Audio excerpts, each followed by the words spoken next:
What's going on in America today? Why are we over our heads in debt? Why can't the politicians bring debt under control? Why are so many people, often both parents now, working at low-paying, dead-end jobs and still making do with less? What's the future of the American economy and way of life? Why does the government tell us inflation is low when the buying power of our paychecks is declining at an alarming rate? Only a generation ago, bread was a quarter, and you could get a new car for $19.95. The problem is that since 1864, we've had a debt-based banking system. All our money is based on government debt. We cannot extinguish government debt without extinguishing our money supply. That's why talk of paying off the national debt without reforming our banking system is an impossibility. That's why the solution does not lie in discussing the size of the national debt, rather it lies in reforming our banking system. This is the Federal Reserve headquarters in Washington. It sits on this very impressive address, right on Constitution Avenue, right across from the Lincoln Memorial. But is it federal? Is it really part of the United States government? Well, what we're about to show you is that there's nothing federal about the Federal Reserve, and there are no reserves. The name is a deception created back before the Federal Reserve Act was passed in 1913 to make Americans think that America's central bank operates in the public interest. The truth is that the Federal Reserve is a private bank owned by private stockholders and run purely for their private profit.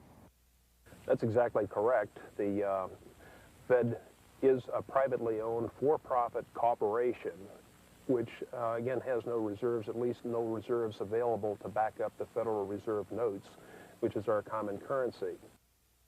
Oh, absolutely. The Federal Reserve is neither federal and has doubtful reserves. It's a private bank that is owned by member banks. And it was chartered under the guise of deceit by an act of Congress in 1913. If there's still any doubt whether the Federal Reserve is a part of the U.S. government, check your local telephone book. In most cities, it is not listed in the blue government pages. It is listed in the business white pages right next to Federal Express, another private company. But more directly, U.S. courts have ruled time and time again that the Fed is a private corporation. Why can't Congress do something about the Fed? Most members of Congress just don't understand the system, and the few who do are afraid to speak up. For example, initially a veteran congressman from Chicago asked us if he could be interviewed for this video. However, both times our camera crew arrived at his office to do the interview, this was all we were able to film. The congressman never appeared and eventually decided he no longer wanted to participate. But a few others in Congress have been bolder over the years. Here are three quick examples. In 1923, Representative Charles A. Lindbergh, a Republican from Minnesota and father of the famed aviator Lucky Lindy, put it this way: the financial system has been turned over to the Federal Reserve Board. That board administers the finance system by authority of a purely profiteering group. The system is private, conducted for the sole purpose of obtaining the greatest possible profits from the use of other people's money. One of the most outspoken critics in Congress of the Fed was the former chairman of the House Banking and Currency Committee during the Great Depression years. Lewis T. McFadden, Republican of Pennsylvania, said in 1932, "We have in this country one of the most corrupt institutions the world has ever known. I refer to the Federal Reserve Board. This evil institution has impoverished the people of the United States and has practically bankrupted our government. It has done this through the corrupt practices of the moneyed vultures who control it." Senator Barry Goldwater was a frequent critic of the Fed. Most Americans have no real understanding of the operation of the international moneylenders. The accounts of the Federal Reserve System have never been audited. It operates outside the control of Congress and manipulates the credit of the United States. The Federal Reserve really even though it is not part of the federal government, it is more powerful than the federal government. It's more powerful than the president, the Congress, and the courts. Now, a lot of people challenge me on that, but let me prove my case. The Federal Reserve determines what the average person's car payment is going to be, what their house payment is going to be, and whether they have a job or not. And I submit to you that that's total control. And the Federal Reserve is the largest single creditor of the United States government. What does Proverbs tell us? The borrower is servant to the lender. What one has to understand is that from the day the Constitution was adopted right up to today, the folks who profit from privately owned central banks, as Madison called them, the money changers, have fought a running battle for control over who gets to print America's money. Why is who prints the money so important? Think of money as just another commodity. If you have a monopoly on a commodity that everyone needs, everyone wants, and nobody has enough of, there are lots of ways to make a profit, and also exert tremendous political influence. That's what this battle is all about. Throughout the history of the United States, the money power has gone back and forth between Congress and some sort of privately owned central bank. The Founding Fathers knew the evils of a privately owned central bank. First of all, they had seen how the privately owned British central bank, the Bank of England, had run up the British national debt to such an extent that Parliament had been forced to place unfair taxes on the American colonies. In fact, as we'll see later, Ben Franklin claimed that this was the real cause of the American Revolution. Most of the Founding Fathers realized the potential dangers of banking and feared bankers' accumulation of wealth and power. Jefferson put it this way: I sincerely believe that banking institutions are more dangerous to our liberties than standing armies. The issuing power should be taken from the banks and restored to the people to whom it properly belongs. That succinct statement of Jefferson is, in fact, the solution to all our economic problems today. It bears repeating. The issuing power should be taken from the banks and restored to the people to whom it properly belongs. James Madison, the main author of the Constitution, agreed. Interestingly, he called those behind the central bank scheme money changers. Madison strongly criticized their actions. History records that the money changers have used every form of abuse, intrigue, deceit, and violent means possible to maintain their control over governments by controlling money and its issuance. The battle over who gets to issue our money has been the pivotal issue throughout the history of the United States. Wars are fought over it, depressions are caused to acquire it. Yet after World War I, this battle was rarely mentioned in newspapers or history books. Why? By World War I, the money changers, with their dominant wealth, had seized control of most of the nation's press. Throughout U.S. history, this battle over who gets the power to issue our money has raged. In fact, it's changed hands back and forth 8 times since 1764, yet this fact has virtually vanished from public view for over 3 generations behind a smokescreen emitted by Fed cheerleaders in the media. Until we stop talking about deficits and government spending and start talking about who controls how much money we have, it's all just a big shell game, a complete and utter deception. It won't matter if you pass an ironclad amendment to the Constitution mandating a balanced budget. Our situation is only going to get worse until we root out the cause at its source. What's the solution for our national problem? First of all, education. That's what this video presentation is all about. But secondly, we must act. We must take back the power to issue our own money. Issuing our own money is not a radical solution. I want to stress that. It's the same solution used at different points in U.S. history by men like Benjamin Franklin, Thomas Jefferson, Andrew Jackson, Martin Van Buren, and Abraham Lincoln. So, to sum it up, in 1913, Congress gave an independent central bank, deceptively named the Federal Reserve, a monopoly over issuing America's money, and the debt generated by this quasi-private corporation is what is killing the American economy. Though the Federal Reserve is now the most powerful central bank in the world, it was not the first. So where did this idea come from? To really understand the magnitude of the problem, we have to travel back to Europe. Just who are these money changers James Madison spoke of? In the Bible, 2,000 years ago, Jesus drove the money changers from the temple. It was the only time Jesus used force during his ministry. What were money changers doing in the temple? When Jews came to Jerusalem to pay their temple tax, they could only pay it with a special coin, the half shekel of the sanctuary.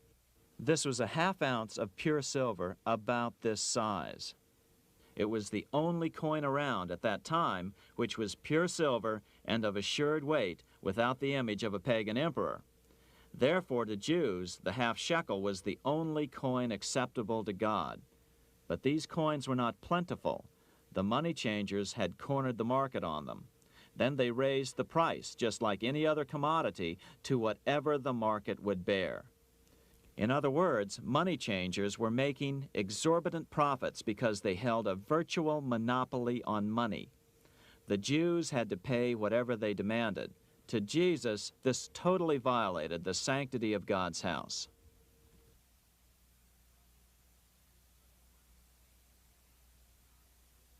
But the money-changing scam did not originate in Jesus' day. 200 years before Christ, Rome was having trouble with money changers. 2 early Roman emperors had tried to diminish the power of the money changers by reforming usury laws and limiting land ownership to 500 acres. They were both assassinated. In 48 BC, Julius Caesar took back the power to coin money from the money changers and minted coins for the benefit of all. With this new, plentiful supply of money, he built great public works projects. By making money plentiful, Caesar won the love of the common man. But the money changers hated him. Some believe this was an important factor in Caesar's assassination. One thing is for sure, with the death of Caesar came the demise of plentiful money in Rome. Taxes increased, as did corruption. Just as in the case of America today, usury and debased coin became the rule. Eventually, the Roman money supply was reduced by 90%. As a result, the common people lost their lands and their homes, just as is about to happen soon in America.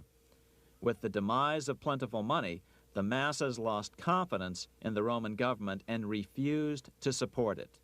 Rome plunged into the gloom of the Dark Ages.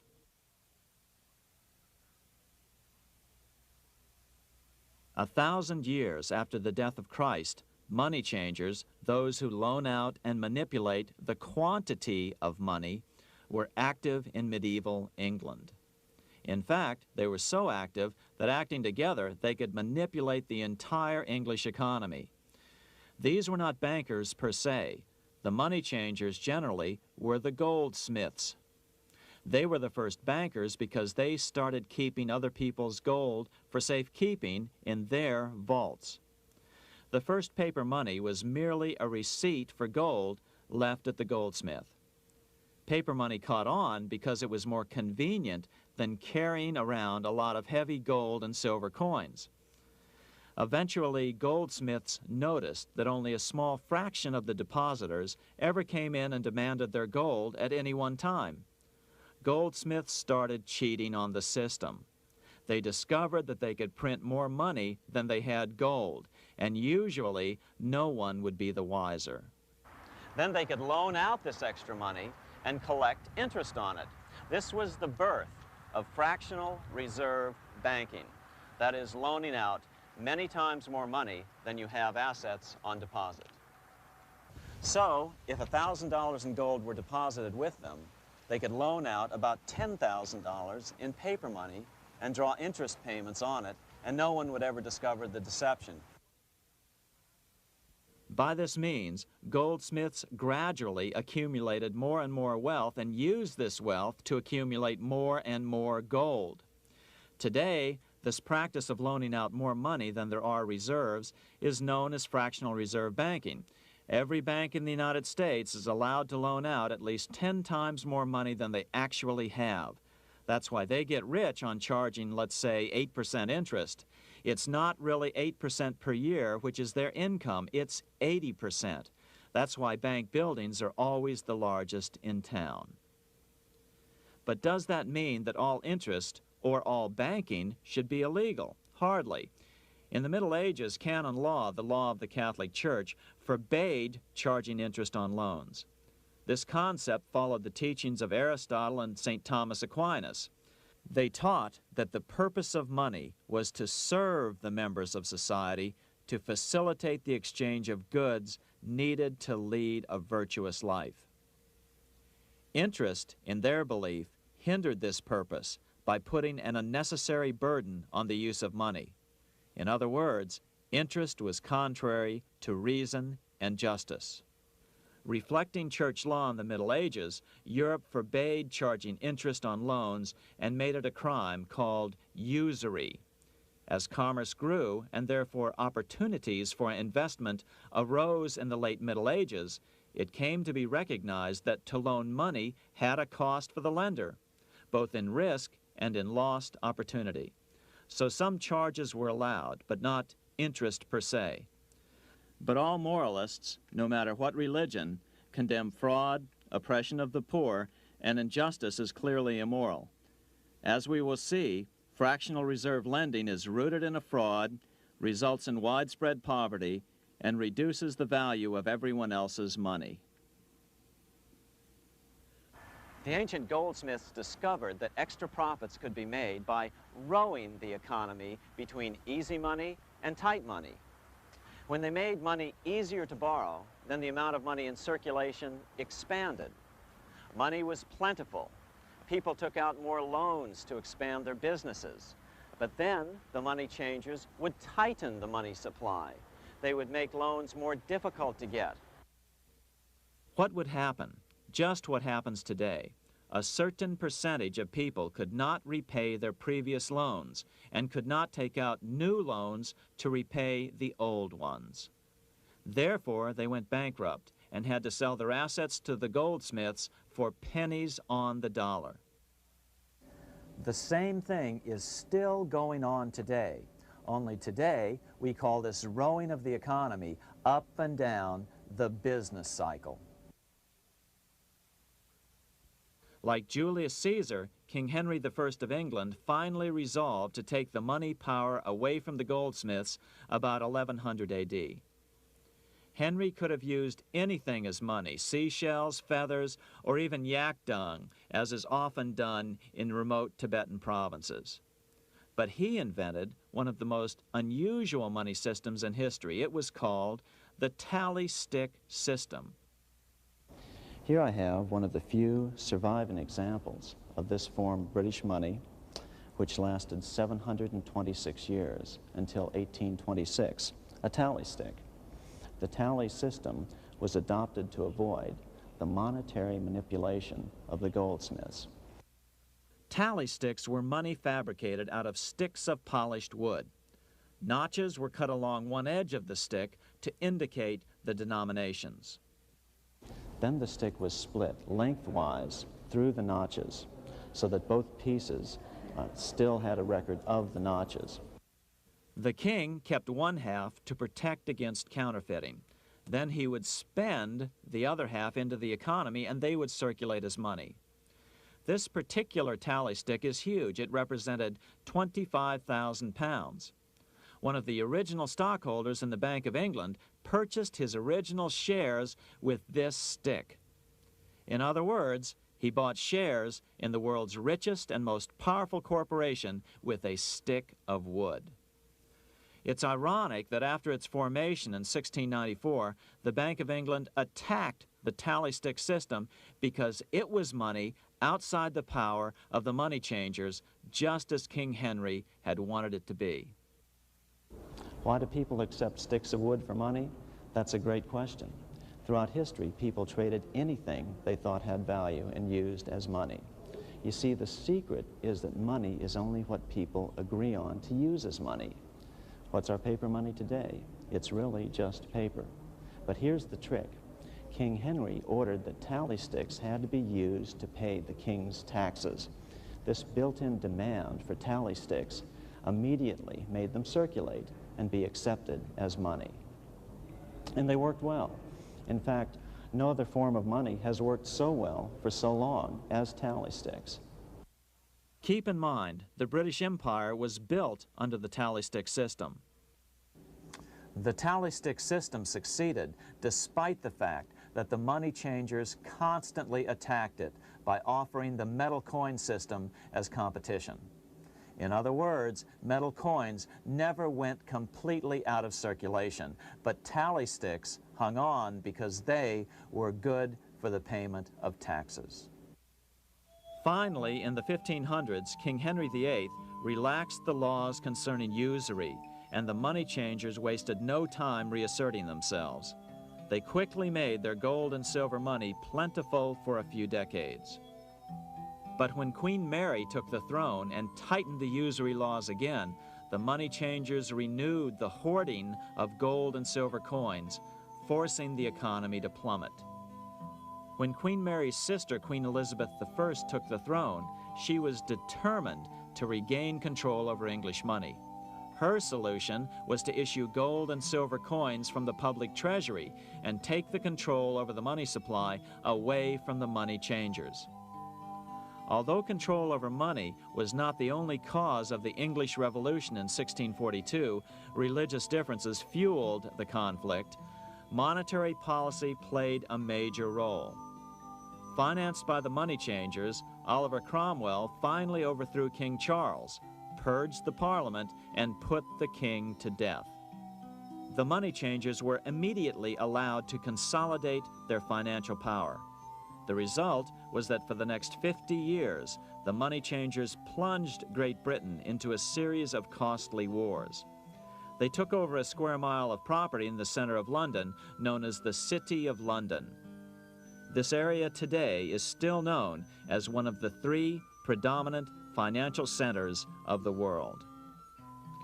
Conflicts with the Stuart kings led the money changers in England to combine with those in the Netherlands to finance the invasion of William of Orange, who overthrew the Stuarts in 1688 and took the English throne.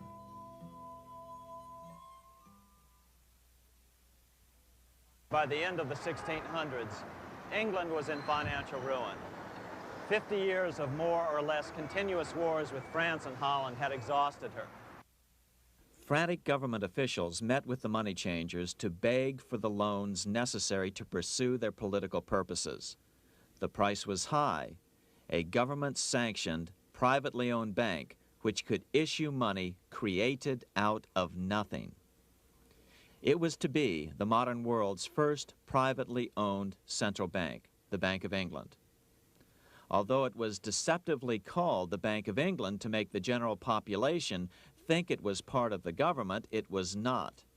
Like any other private corporation, the Bank of England sold shares to get started. The investors, whose names were never revealed, were supposed to put up £1.25 million British pounds in gold coin to buy their shares in the bank, but only £750,000 was ever received. Despite that, the bank was duly chartered in 1694 and started out in the business of loaning out several times the money it supposedly had in reserves, all at interest. In exchange, the new bank would loan British politicians as much of the new currency as they wanted, as long as they secured the debt by direct taxation of the British people. So, legalization of the Bank of England amounted to nothing less than legal counterfeiting of a national currency for private gain. Unfortunately, nearly every nation now has a privately controlled central bank using the Bank of England as the basic model. Such is the power of these central banks that they soon take total control over a nation's economy. It soon amounts to nothing but a plutocracy, rule by the rich. It would be like putting control of the army in the hands of the mafia. The danger of tyranny would be extreme. Yes, we need central banks. No, we do not need them in private hands. The central bank scam is really a hidden tax. The nation sells bonds to the central bank to pay for things it does not have the political will to raise taxes to pay for. But the bonds are purchased with money the central bank creates out of nothing. More money in circulation makes your money worth less. The government gets as much money as it needs, and the people pay for it in inflation. The beauty of the plan is that not one person in 1,000 can figure it out because it's usually hidden behind complex-sounding economics gibberish. With the formation of the Bank of England, the nation was soon awash in money. Prices throughout the country doubled. Massive loans were granted for just about any wild scheme. One venture proposed to drain the Red Sea to recover gold supposedly lost when the Egyptian army drowned pursuing Moses and the Israelites. By 1698, government debt grew from the initial £1.25 million to £16 million. Naturally, taxes were increased and then increased again to pay for all of this. With the British money supply firmly in their grip, the British economy began a wild roller coaster series of booms and depressions, exactly the sort of thing a central bank claims it is determined to prevent. There are two things which I think are intrinsic not just to the Bank of England, but to central banking generally. The first is an involvement in the formulation of monetary policy with the specific objective of achieving monetary stability. However, since the Bank of England took control, the British pound has rarely been stable. Now let's take a look at the role of the Rothschild family, the family said to be the wealthiest in the world.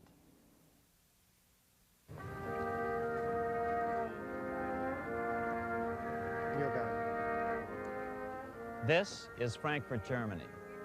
50 years after the Bank of England opened its doors, a goldsmith named Amschel Moses Bauer opened a coin shop, a counting house, in 1743. And over the door, he placed a sign depicting a Roman eagle on a red shield. The shop became known as the Red Shield Firm, or in German, Rothschild. When his son, Amschel Meyer Bauer, inherited the business, he decided to change his name to Rothschild. Amschel soon learned that loaning money to governments and kings was more profitable than loaning to private individuals. Not only were the loans bigger, but they were secured by the nation's taxes. Mayer Rothschild had 5 sons. He trained them all in the skills of money creation, then sent them out to the major capitals of Europe to open branch offices of the family banking business. His first son, Amschel Meyer, stayed in Frankfurt to mind the hometown bank. His second son, Solomon, was sent to Vienna. His third son, Nathan, was clearly the most clever.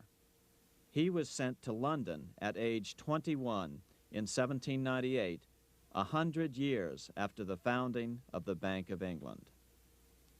His fourth son, Karl, went to Naples, and his fifth son, Jacob, went to Paris. In 1785, Mayer Amschel moved his entire family to this larger house, a 5-story dwelling he shared with the Schiff family. This house was known as the Green Shield. The Rothschilds and the Schiffs would play a central role in the rest of European financial history and in that of the United States. The Rothschilds broke into dealings with European royalty here at Wilhelmshof, the palace of the wealthiest man in Germany. In fact, the wealthiest monarch in all Europe, Prince William of Hesse-Kassel. At first, the Rothschilds were only helping William speculate in precious coins. But when Napoleon chased Prince William into exile, he sent £550,000, a gigantic sum at that time, to Nathan Rothschild in London with instructions for him to buy consols, British government bonds, also called government stock. But Rothschild used the money for his own purposes. With Napoleon on the loose, the opportunities of wartime investments were nearly limitless. William returned here sometime prior to the Battle of Waterloo in 1815. He summoned Rothschild and demanded his money back. The Rothschilds returned William's money with the interest the British consuls would have paid him had the investment actually been made. But the Rothschilds kept all the past profits they had made using William's money. Nathan Rothschild later bragged that in the 17 years he'd been in England, he'd increased his original £20,000 stake given to him by his father by 2,500 times. By cooperating within the family, the Rothschilds soon grew unbelievably wealthy. By the mid-1800s, they dominated all European banking and were certainly the wealthiest family in the world. They financed Cecil Rhodes, making it possible for him to establish a monopoly over the diamond and gold fields of South Africa. In America, they financed the Harrimans and railroads, the Vanderbilts and railroads and the press, and Carnegie in the steel industry, among many others. In fact, during World War I, J.P. Morgan was thought to be the richest man in America. But after his death, it was discovered that he was actually only a lieutenant of the Rothschilds. Once Morgan's will was made public, it was discovered that he owned only 19% of J.P. Morgan companies. By 1850, James Rothschild, the heir of the French branch of the family, was said to be worth 600 million French francs, 150 million more than all the other bankers in France put together. He built this mansion called Ferrier, just east of Paris. Wilhelm I, on seeing it, exclaimed, "Kings couldn't afford this. It could only belong to a Rothschild." Another 19th century French commentator put it this way: "There is but one power in Europe, and that is Rothschild." There is no evidence that their predominant standing in European or world finance has changed. Now let's take a look at the results the Bank of England had produced on the British economy and how that later was the root cause of the American Revolution.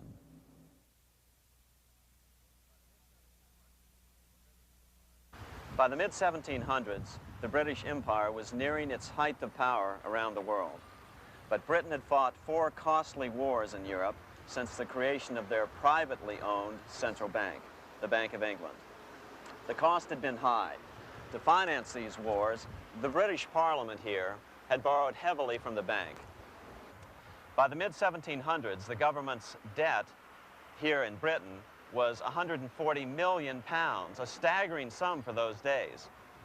Consequently, the British government embarked on a program of trying to raise revenues from their American colonies in order to make their interest payments to the bank.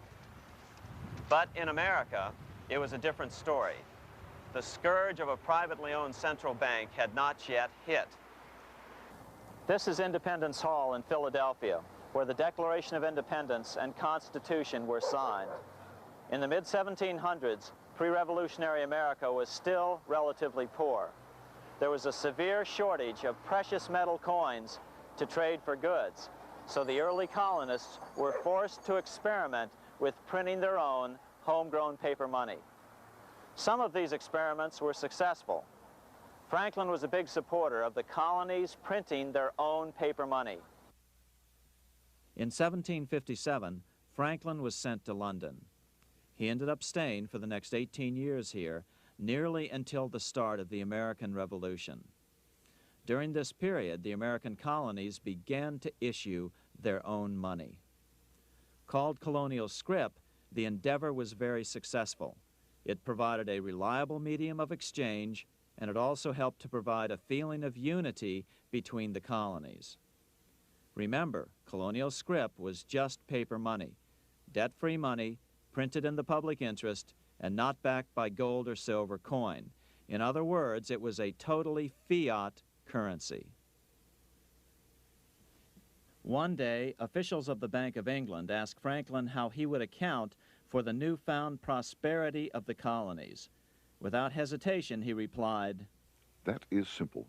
In the colonies, we issue our own money. It is called colonial scrip. We issue it in proper proportion to the demands of trade and industry to make the products pass easily from the producers to the consumers. In this manner, creating for ourselves our own paper money, we control its purchasing power, and we have no interest to pay to no one." This was just common sense to Franklin, but you can imagine the impact it had on the Bank of England. America had learned the secret of money, and that genie had to be returned to its bottle as soon as possible.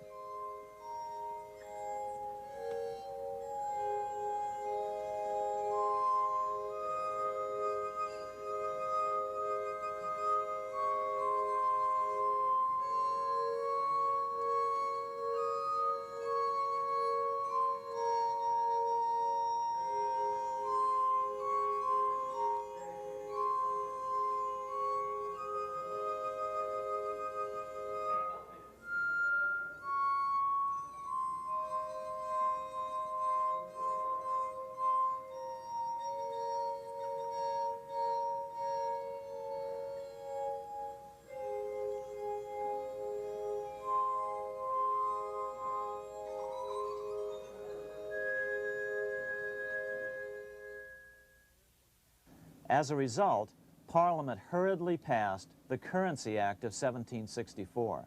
This prohibited colonial officials from issuing their own money and ordered them to pay all future taxes in gold or silver coins. In other words, it forced the colonies on a gold or silver standard. For those who still believe that a gold standard is the answer for America's current monetary problems, look what happened to America after that.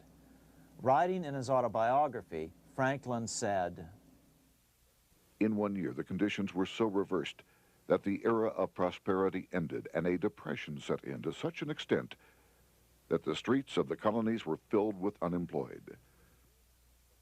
Franklin claims that this was even the basic cause for the American Revolution. As Franklin put it in his autobiography, The colonies would gladly have borne a little tax on tea and other matters had it not been that England took away from the colonies their money, which created unemployment and dissatisfaction.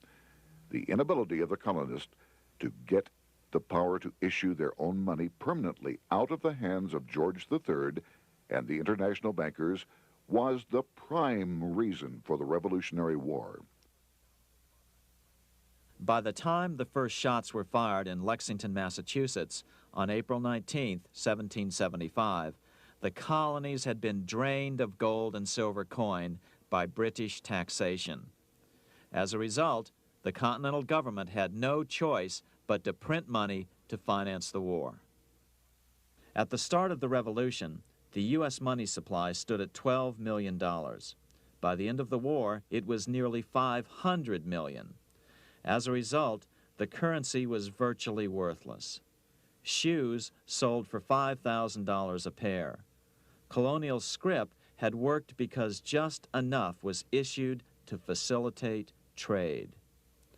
As George Washington lamented, a wagon load of money will scarcely purchase a wagon load of provisions. Today, those who support a gold-backed currency point to this period during the Revolution to demonstrate the evils of a fiat currency. But remember, the same currency had worked so well 20 years earlier during times of peace that the Bank of England had Parliament outlaw it. Towards the end of the Revolution, the Continental Congress, meeting here at Independence Hall, grew desperate for money. In 1781, they allowed Robert Morris, their financial superintendent, to open a privately owned central bank. Incidentally, Morris was a wealthy man who had grown wealthier during the Revolution by trading in war materials. Called the Bank of North America, the new bank was closely modeled after the Bank of England. It was allowed to practice fractional reserve banking. That is, it could lend out money it didn't have, then charge interest on it. If you or I were to do that, we would be charged with fraud, a felony.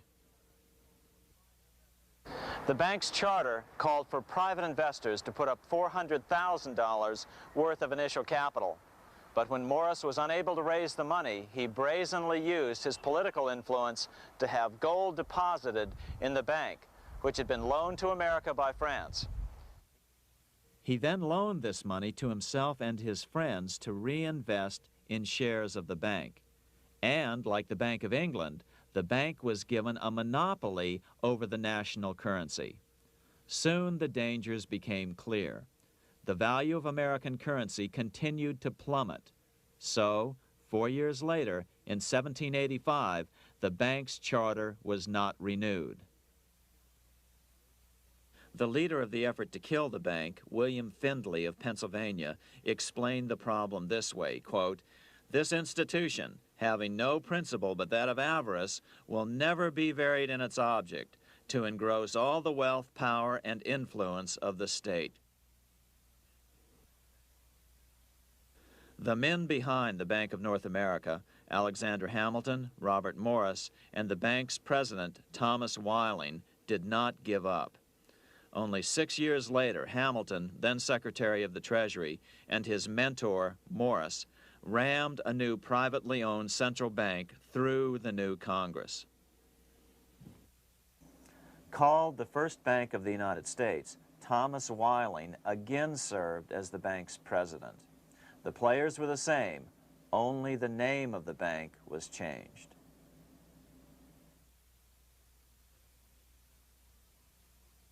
In 1787, colonial leaders assembled in Philadelphia to replace the ailing Articles of Confederation. As we saw earlier, both Thomas Jefferson and James Madison were unalterably opposed to a privately owned central bank. They had seen the problems caused by the Bank of England. They wanted nothing of it. As Jefferson later put it, "If the American people ever allow private banks to control the issue of their currency, first by inflation, then by deflation, the banks and the corporations which grow up around them will deprive the people of all property until their children wake up homeless on the continent their fathers conquered." During the debate over the future monetary system, another one of the founding fathers, Gouverneur Morris, castigated the motivations of the owners of the Bank of North America. Gouverneur Morris headed the committee that wrote the final draft of the Constitution. Morris knew the motivations of the bank well.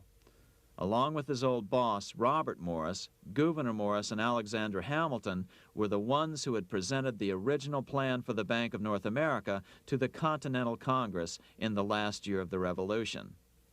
In a letter he wrote to James Madison on July 2nd, 1787, Gouverneur Morris revealed what was really going on. "The rich will strive to establish their dominion and enslave the rest. They always did. They always will. They will have the same effect here as elsewhere if we do not, by the power of government, keep them in their proper spheres." Despite the defection of Gouverneur Morris from the ranks of the bank, Hamilton, Robert Morris, Thomas Whiling, and their European backers were not about to give up. They convinced the bulk of the delegates to the Constitutional Convention to not give Congress the power to issue paper money. Most of the delegates were still reeling from the wild inflation of the paper currency during the Revolution. They had forgotten how well colonial scrip had worked before the war. But the Bank of England had not. The money changers could not stand to have America printing her own money again. So the Constitution is silent on the matter. This grievous defect left the door wide open for the money changers, just as they had planned.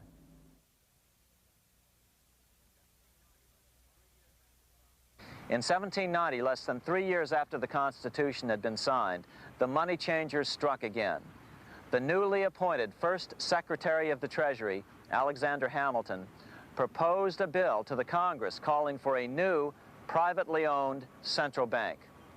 Coincidentally, that was the very year that Amschel Rothschild made his pronouncement from his flagship bank in Frankfurt.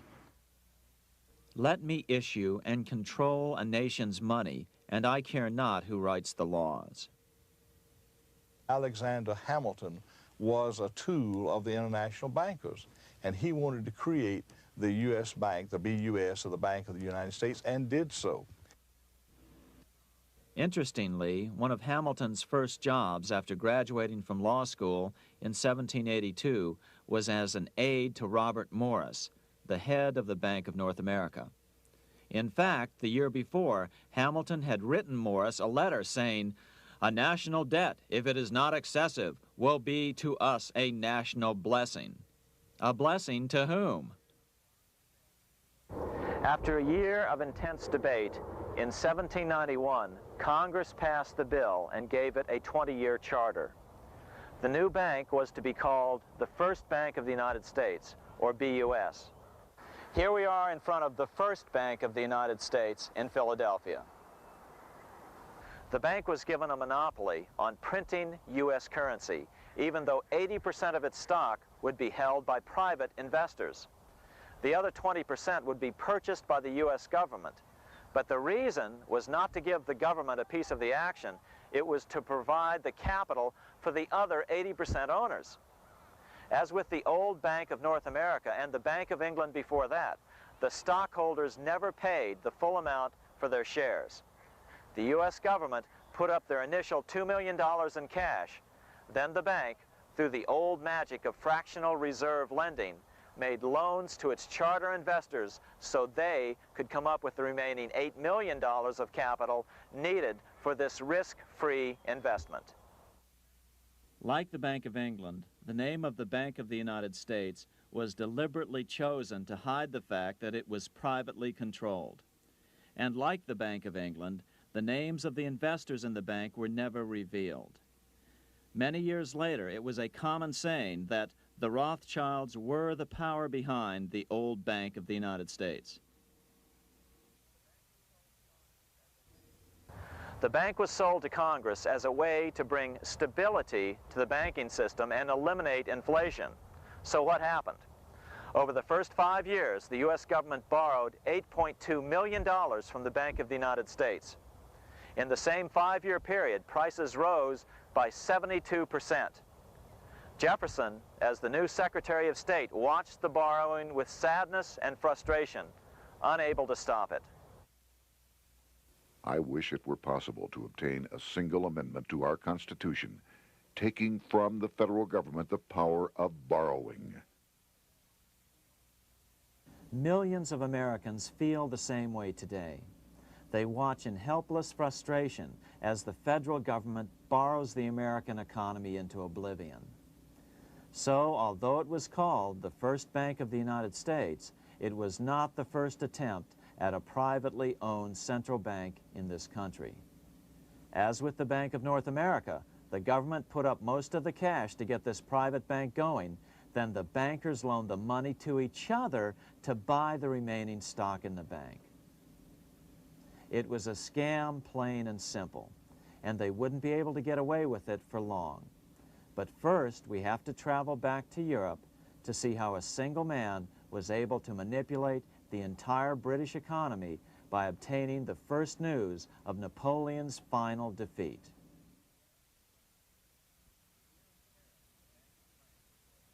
Here in Paris, the Bank of France was organized in 1800, just like the Bank of England.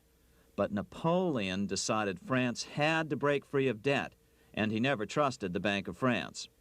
He declared that when a government is dependent upon bankers for money, the bankers, not the leaders of the government, are in control. The hand that gives is above the hand that takes. Money has no motherland. Financiers are without patriotism and without decency. Their sole object is gain. Back in America, unexpected help was about to arrive. In 1800, Thomas Jefferson narrowly defeated John Adams to become the third president of the United States. By 1803, Jefferson and Napoleon had struck a deal. The U.S. would give Napoleon $3 million in gold in exchange for a huge chunk of territory west of the Mississippi River, the Louisiana Purchase. With that $3 million, Napoleon quickly forged an army and set off across Europe, conquering everything in his path. But the Bank of England quickly rose to oppose him. They financed every nation in his path, reaping the enormous profits of war. Prussia, Austria, and finally Russia all went heavily into debt in a futile attempt to stop Napoleon. 4 years later, with the main French army in Russia, 30-year-old Nathan Rothschild, the head of the London office of the Rothschild family, personally took charge of a bold plan to smuggle a much-needed shipment of gold right through France to finance an attack by the Duke of Wellington from Spain. Nathan later bragged at a dinner party in London that it was the best business he'd ever done. Little did he know that he would do much better business in the near future. Wellington's attacks from the south and other defeats eventually forced Napoleon to abdicate, and Louis XVIII was crowned king. Napoleon was exiled to Elba, a tiny island off the coast of Italy, supposedly exiled from France forever. While Napoleon was in exile on Elba, temporarily defeated by England with the financial help of the Rothschilds, America was trying to break free of its central bank as well.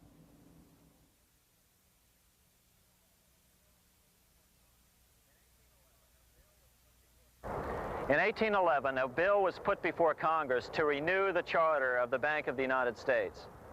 The debate grew very heated, and the legislatures of both Pennsylvania and Virginia passed resolutions asking Congress to kill the bank. The press corps of the day attacked the bank openly, calling it a great swindle, a vulture, a viper, and a cobra.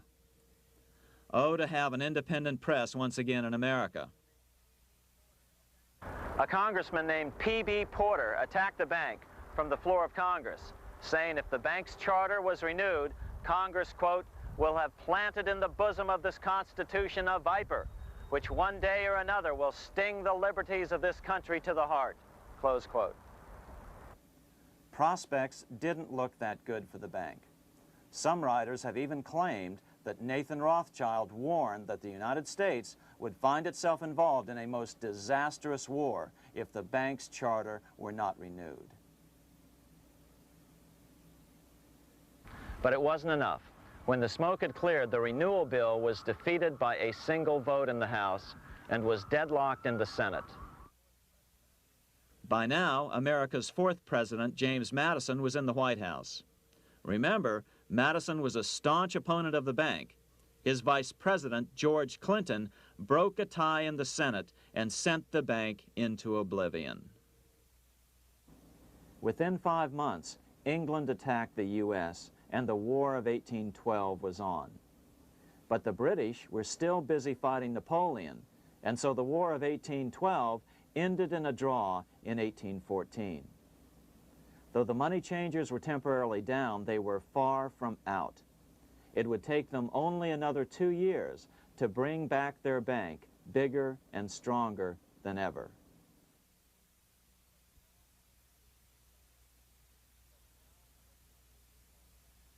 But now let's return to Napoleon, because nothing else in history more aptly demonstrates the ingenuity of the Rothschild family than their control of the British stock market after Waterloo.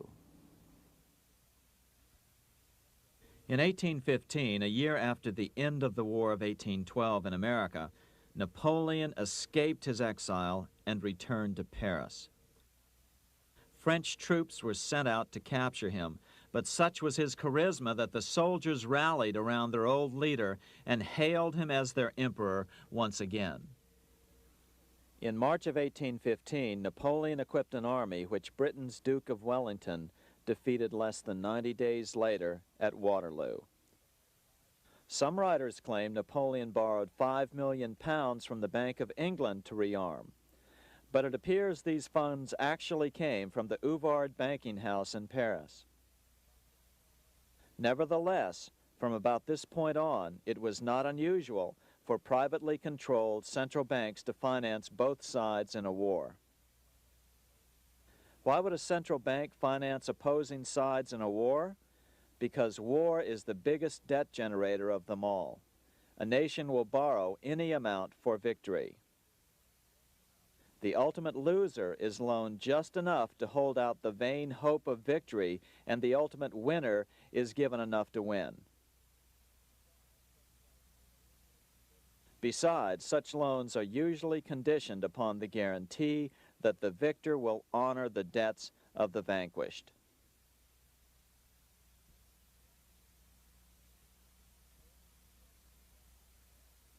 This is the Waterloo battlefield about 200 miles northeast of Paris in what today is Belgium. Here Napoleon suffered his final defeat, but not before thousands of French and Englishmen gave their lives on a steamy summer day in July of 1815. Right over there, on June 18, 1815, 74,000 French troops met 67,000 troops from Britain and other European nations. The outcome was certainly in doubt. In fact, had Napoleon attacked a few hours earlier, he would probably have won the battle. But no matter who won or lost, back in London, Nathan Rothschild planned to use the opportunity to try to seize control over the British stock and bond market and possibly even the Bank of England. Rothschild stationed a trusted agent, a man named Rothworth, on the north side of the battlefield, closer to the English Channel. Once the battle had been decided, Rothworth took off for the Channel. He delivered the news to Nathan Rothschild a full 24 hours before Wellington's own courier. Rothschild hurried to the stock market and took up his usual position in front of an ancient pillar. All eyes were on him. The Rothschilds had a legendary communications network.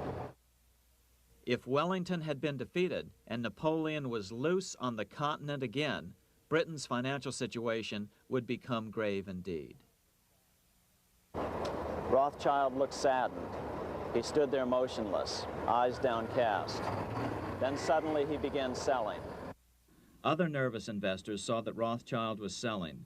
It could only mean one thing. Napoleon must have won, Wellington must have lost. The market plummeted. Soon everyone was selling their consols, their British government bonds, and prices dropped sharply. But then Rothschild started secretly buying up the consols through his agents for only a fraction of their worth hours before. Myths, legends, you say? 100 years later, the New York Times ran a story which said that Nathan's grandson had attempted to secure a court order to suppress a book with this stock market story in it. The Rothschild family claimed the story was untrue and libelous, but the court denied the Rothschilds' request and ordered the family to pay all court costs.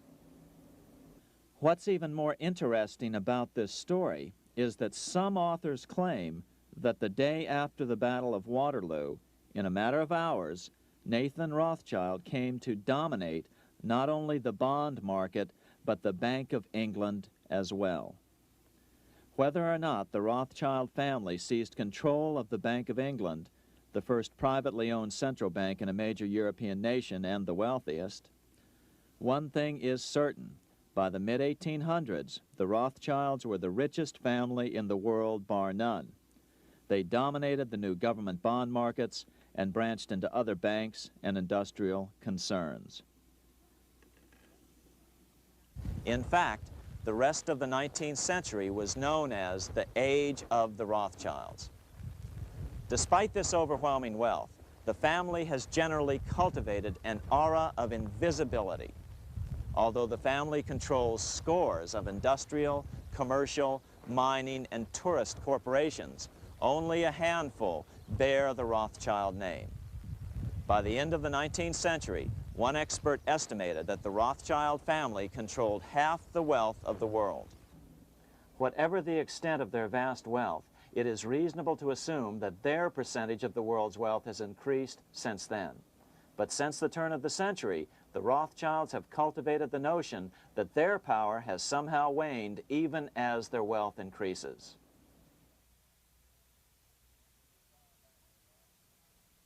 Meanwhile, back in Washington in 1816, just 1 year after Waterloo and Rothschild's alleged takeover of the Bank of England, the American Congress passed a bill permitting yet another privately owned central bank. This bank was called the Second Bank of the United States. The new bank's charter was a copy of the previous bank's. The U.S. government would own 20% of the shares of the bank. Of course, the federal share was paid by the Treasury up front into the bank's coffers. Then, through the magic of fractional reserve lending, it was transformed into loans to private investors who then bought the remaining 80% of the shares. Just as before, the primary stockholders remained a secret. But it is known that the largest block of shares, about 1/3 of the total, were sold to foreigners. As one observer put it, it is certainly no exaggeration to say that the Second Bank of the United States was rooted as deeply in Britain as it was in America. So, by 1816, some authors claim the Rothschilds had taken control over the Bank of England and backed a new, privately owned central bank in America as well.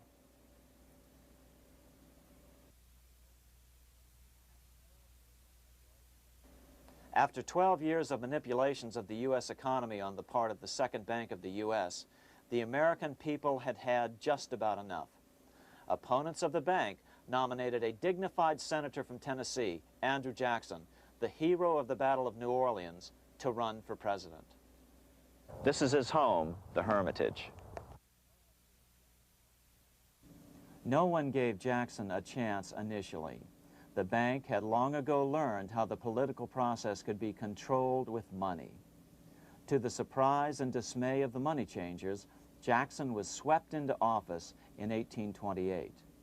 Jackson was determined to kill the bank at the first opportunity and wasted no time in trying to do so. But the bank's 20-year charter didn't come up for renewal until 1836, the last year of his second term, if he could survive that long. During his first term, Jackson contented himself with rooting out the bank's many minions from government service. He fired 2,000 of the 11,000 employees of the federal government. In 1832, with his re-election approaching, the bank struck an early blow, hoping Jackson would not want to stir up controversy. They asked Congress to pass a renewal bill 4 years early. Naturally, Congress complied, then sent it to the president for signing. But Jackson weighed in with both feet. Old Hickory, never a coward, vetoed the bill. His veto message is one of the great American documents. It clearly lays out the responsibility of the American government towards its citizens, rich and poor. It is not our own citizens only who are to receive the bounty of our government. More than 8 million of the stock of this bank are held by foreigners.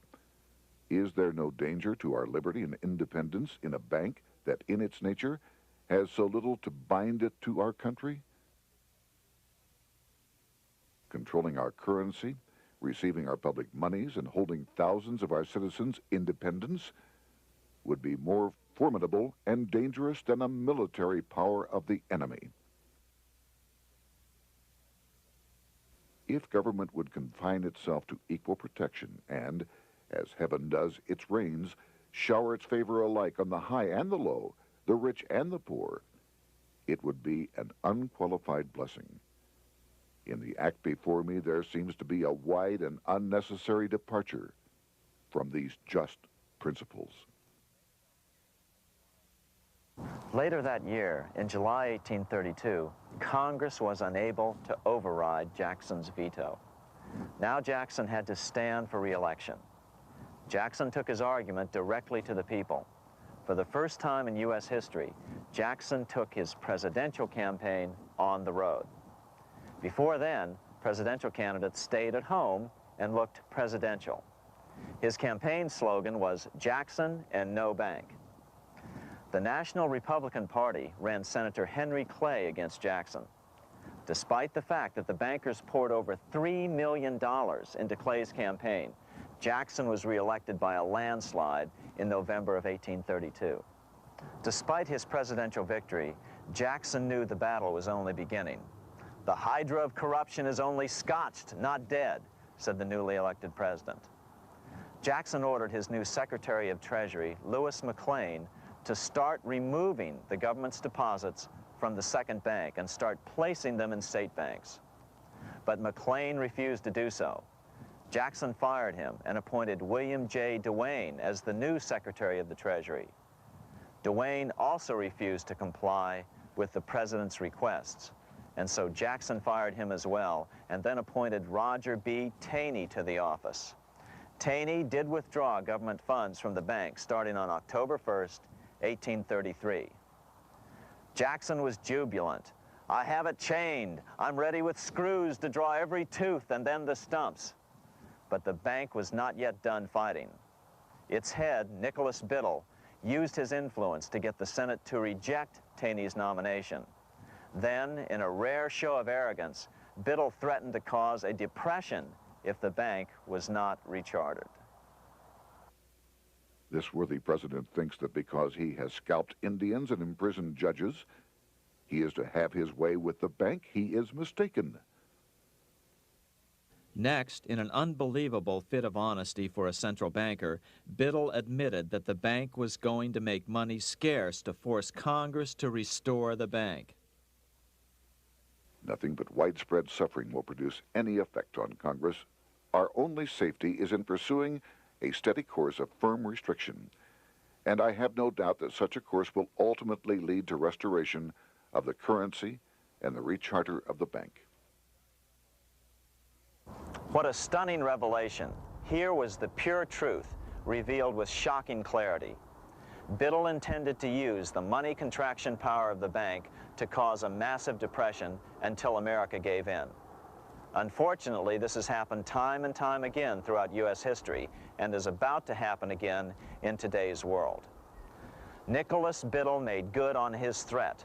The bank sharply contracted the money supply by calling in old loans and refusing to extend new ones. A financial panic ensued, followed by a deep depression.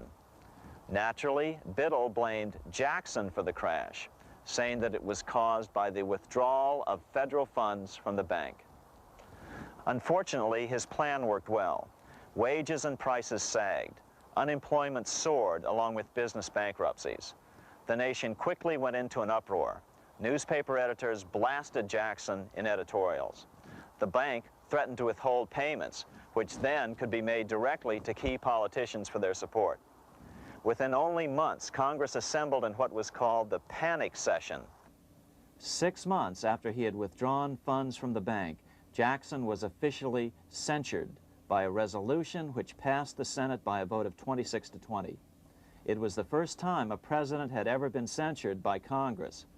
Jackson lashed out at the bank. "You are a den of vipers. I intend to rout you out, and by eternal God, I will rout you out." America's fate teetered on a knife edge.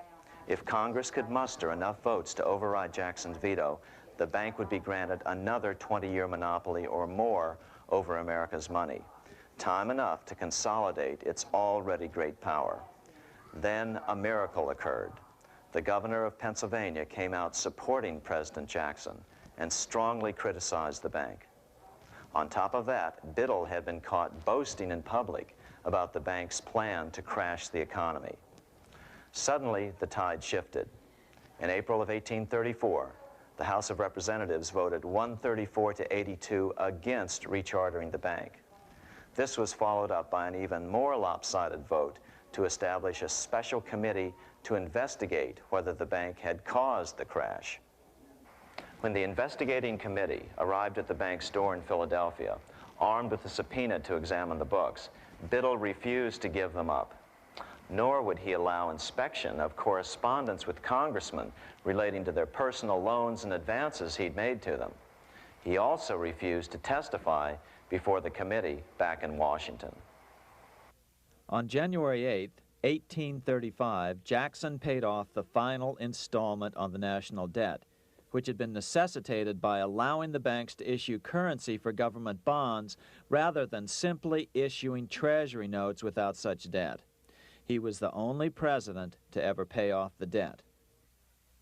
A few weeks later, on January 30th, 1835, an assassin by the name of Richard Lawrence tried to shoot President Jackson, but by the grace of God, both pistols misfired. Lawrence was later found not guilty by reason of insanity. After his release, he bragged to friends that powerful people in Europe had put him up to the task and promised to protect him if he were caught. The following year, when its charter ran out, the Second Bank of the United States ceased functioning as the nation's central bank. Biddle was later arrested and charged with fraud. He was tried and acquitted, but died shortly thereafter while still tied up in civil suits. After his second term as president, Jackson retired here to the Hermitage outside of Nashville to live out his life. He is still remembered here for his determination to kill the bank. In fact, he killed it so well that it took the money changers 77 years to undo the damage. When asked what his most important accomplishment had been, Jackson replied, "I killed the bank." Unfortunately, even Jackson failed to grasp the entire picture and its root cause. Although Jackson had killed the central bank, the most insidious weapon of the money changers, fractional reserve banking, remained in use by the numerous state-chartered banks. This fueled economic instability in the years before the Civil War. Still, the central bankers were out, and as a result, America thrived as it expanded westward. During this time, the principal money changers struggled to regain their lost centralized power, but to no avail. Then, finally, they reverted to the old central bankers' formula: war to create debt and dependency. If they couldn't get their central bank any other way, America could be brought to its knees by plunging it into a civil war, just as they had done in 1812 after the first Bank of the United States was not rechartered. 1 month after the inauguration of Abraham Lincoln, the first shots of the American Civil War were fired here at Fort Sumter, South Carolina, on April 12, 1861. Certainly slavery was a cause for the Civil War, but not the primary cause. Lincoln knew that the economy of the South depended upon slavery, and so before the Civil War, he had no intention of eliminating it. Lincoln had put it this way in his inaugural address only 1 month earlier. I have no purpose, directly or indirectly, to interfere with the institution of slavery in the states where it now exists. I believe I have no lawful right to do so, and I have no inclination to do so. Even after the first shots were fired here at Fort Sumter, Lincoln continued to insist that the Civil War was not about the issue of slavery. My paramount objective is to save the Union, and it is not either to save or destroy slavery. If I could save the Union without freeing any slave, I would do it. So what was the Civil War all about? There were many factors at play. Northern industrialists had used protective tariffs to prevent the southern states from buying cheaper European goods.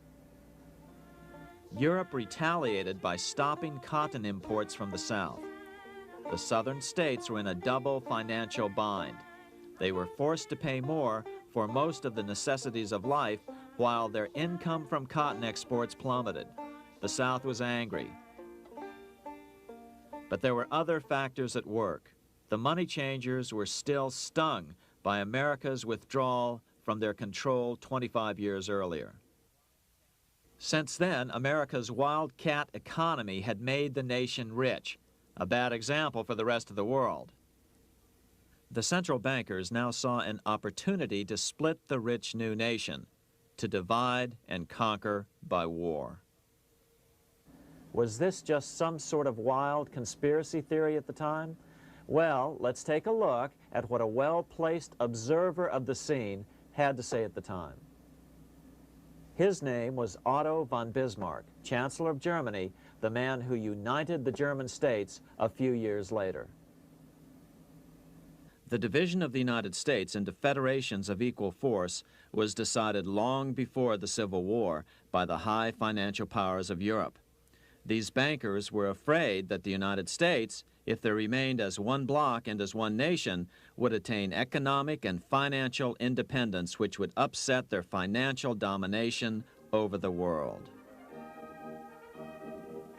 Within months after the first shots here at Fort Sumter, the central bankers loaned Napoleon III of France, the nephew of the Waterloo Napoleon, 210 million francs to seize Mexico and station troops along the southern border of the U.S., taking advantage of their war to violate the Monroe Doctrine and return Mexico to colonial rule.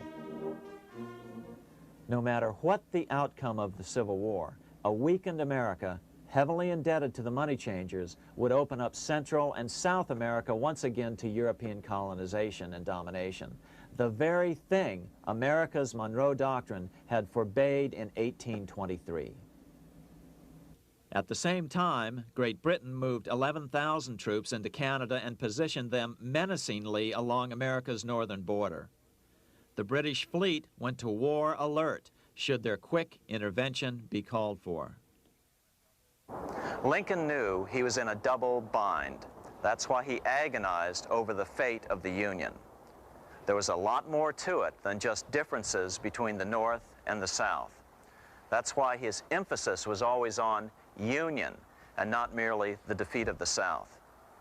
But Lincoln needed money to win.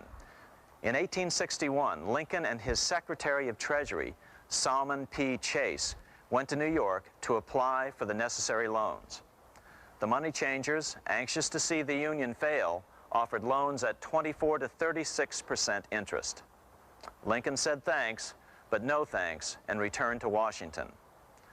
Lincoln sent for an old friend, Colonel Dick Taylor of Chicago, and put him on the problem of financing the war. During one meeting, Lincoln asked Taylor what he'd discovered. Taylor put it this way. Why, Lincoln, that is easy. Just get Congress to pass a bill authorizing the printing of full legal tender treasury notes, and pay your soldiers with them, and go ahead and win your war with them also. When Lincoln asked if the people of the United States would accept the notes, Taylor said, "The people, or anyone else, will not have any choice in the matter if you make them full legal tender. They will have the full sanction of the government and be just as good as any money, as Congress is given that express right by the Constitution." So that's exactly what Lincoln did. In 1862-63, he printed up $450 million worth of the new bills. In order to distinguish them from other banknotes in circulation, he printed them in green ink on the back side. That's why the notes were called greenbacks. With this new money, Lincoln paid the troops and bought their supplies. During the course of the war, nearly $450 million worth of greenbacks were printed at no interest to the federal government. Lincoln understood who was really pulling the strings and what was at stake for the American people. This is how he explained his rationale. The government should create, issue, and circulate all the currency and credit needed to satisfy the spending power of the government and the buying power of consumers. The privilege of creating and issuing money is not only the supreme prerogative of government, but it is the government's greatest creative opportunity. By the adoption of these principles, the taxpayers will be saved immense sums of interest. Money will cease to be master and become the servant of humanity. A truly incredible editorial in the London Times explained the central bankers' attitude towards Lincoln's greenbacks. If this mischievous financial policy, which has its origins in North America, shall become indurated down to a fixture, then That government will furnish its own money without cost. It will pay off debts and be without debt. It will have all the money necessary to carry on its commerce. It will become prosperous without precedent in the history of the world. The brains and wealth of all countries will go to North America. That country must be destroyed, or it will destroy every monarchy on the globe. The scheme was effective, so effective that the next year, 1863, with Federal and Confederate troops beginning to mass for the decisive battle of the Civil War, and the Treasury in need of further congressional authority to issue more greenbacks, Lincoln allowed the bankers to push through the National Bank Act. These new national banks would operate under a virtual tax-free status and collectively had the exclusive monopoly power to create the new form of money, banknotes. Though greenbacks continued to circulate, their numbers were not increased.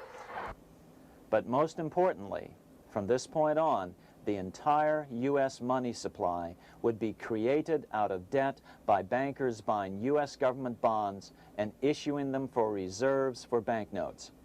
As historian John Kenneth Galbraith explained it, in numerous years following the war, the federal government ran a heavy surplus. It could not, however, pay off its debt, retire its securities, because to do so meant there would be no bonds to back the national banknotes. To pay off the debt was to destroy the money supply. Later in 1863, Lincoln got some unexpected help from Tsar Alexander II of Russia. The Tsar, like Bismarck in Germany, knew what the international money changers were up to and had steadfastly refused to let them set up a central bank in Russia. If America survived and was able to remain out of their clutches, the Tsar's position would remain secure. If the bankers were successful at dividing America and giving the pieces back to Great Britain and France, both nations under control of their central banks, eventually they would threaten Russia again. So the Tsar gave orders that if either England or France actively intervened and gave aid to the South, Russia would consider such action as a declaration of war. He did the same with part of his Pacific Fleet and sent them to port in San Francisco. Lincoln was reelected the next year, 1864. Had he lived, he would surely have killed the national bank's money monopoly extracted from him during the war. On November 21, 1864, he wrote a friend the following: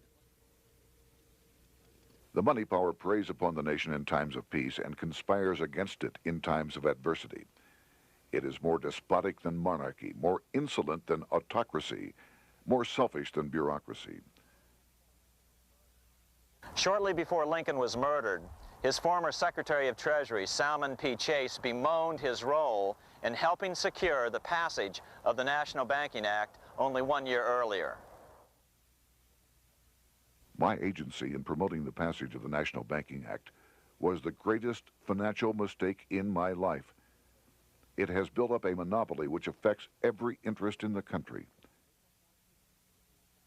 On April 14, 1865, 41 days after his second inauguration and just 5 days after Lee surrendered to Grant at Appomattox, Lincoln was shot by John Wilkes Booth at Ford's Theater. Bismarck, Chancellor of Germany, lamented the death of Abraham Lincoln. The death of Lincoln was a disaster for Christendom. There was no man in the United States great enough to wear his boots. I fear that foreign bankers, with their craftiness and torturous tricks, will entirely corrupt the exuberant riches of America and use it systematically to corrupt modern civilization. They will not hesitate to plunge the whole of Christendom into wars and chaos in order that the earth should become their inheritance. Bismarck well understood the money changers' plan. Allegations that international bankers were responsible for Lincoln's assassination surfaced in Canada 70 years later in 1934. Gerald G. McGeer, a popular and well-respected Canadian attorney, revealed this stunning charge in a 5-hour speech before the Canadian House of Commons, blasting Canada's debt-based money system. Remember, it was 1934, the height of the Great Depression, which was ravaging Canada as well. McGeer had obtained evidence deleted from the public record, provided to him by Secret Service agents at the trial of John Wilkes Booth after Booth's death. McGeer said it showed that Booth was a mercenary working for the international bankers. According to an article in the Vancouver Sun of May 2nd, 1934, Abraham Lincoln, the martyred emancipator of the slaves, was assassinated through the machinations of a group representative of the international bankers who feared the United States president's national credit ambitions. There was only one group in the world at that time who had any reason to desire the death of Lincoln. They were the men opposed to his national currency program and who had fought him throughout the whole Civil War on his policy of greenback currency. Interestingly, McGeer claimed that Lincoln was assassinated not only because international bankers wanted to reestablish a central bank in America, but because they also wanted to base America's currency on gold. Gold they controlled. In other words, put America on a gold standard. Lincoln had done just the opposite by issuing U.S. notes, greenbacks, which were based purely on the good faith and credit of the United States. The article quoted McGeer as saying, "They were the men interested in the establishment of the gold standard and the right of the bankers to manage the currency and credit of every nation in the world. With Lincoln out of the way, they were able to proceed with that plan and did proceed with it in the United States. Within 8 years after Lincoln's assassination, silver was demonetized and the gold standard money system set up in the United States." Not since Lincoln has the U.S. issued debt-free United States notes. These red-sealed bills, which were issued in 1963, were not a new issue from President Kennedy, but merely the old greenbacks reissued year after year.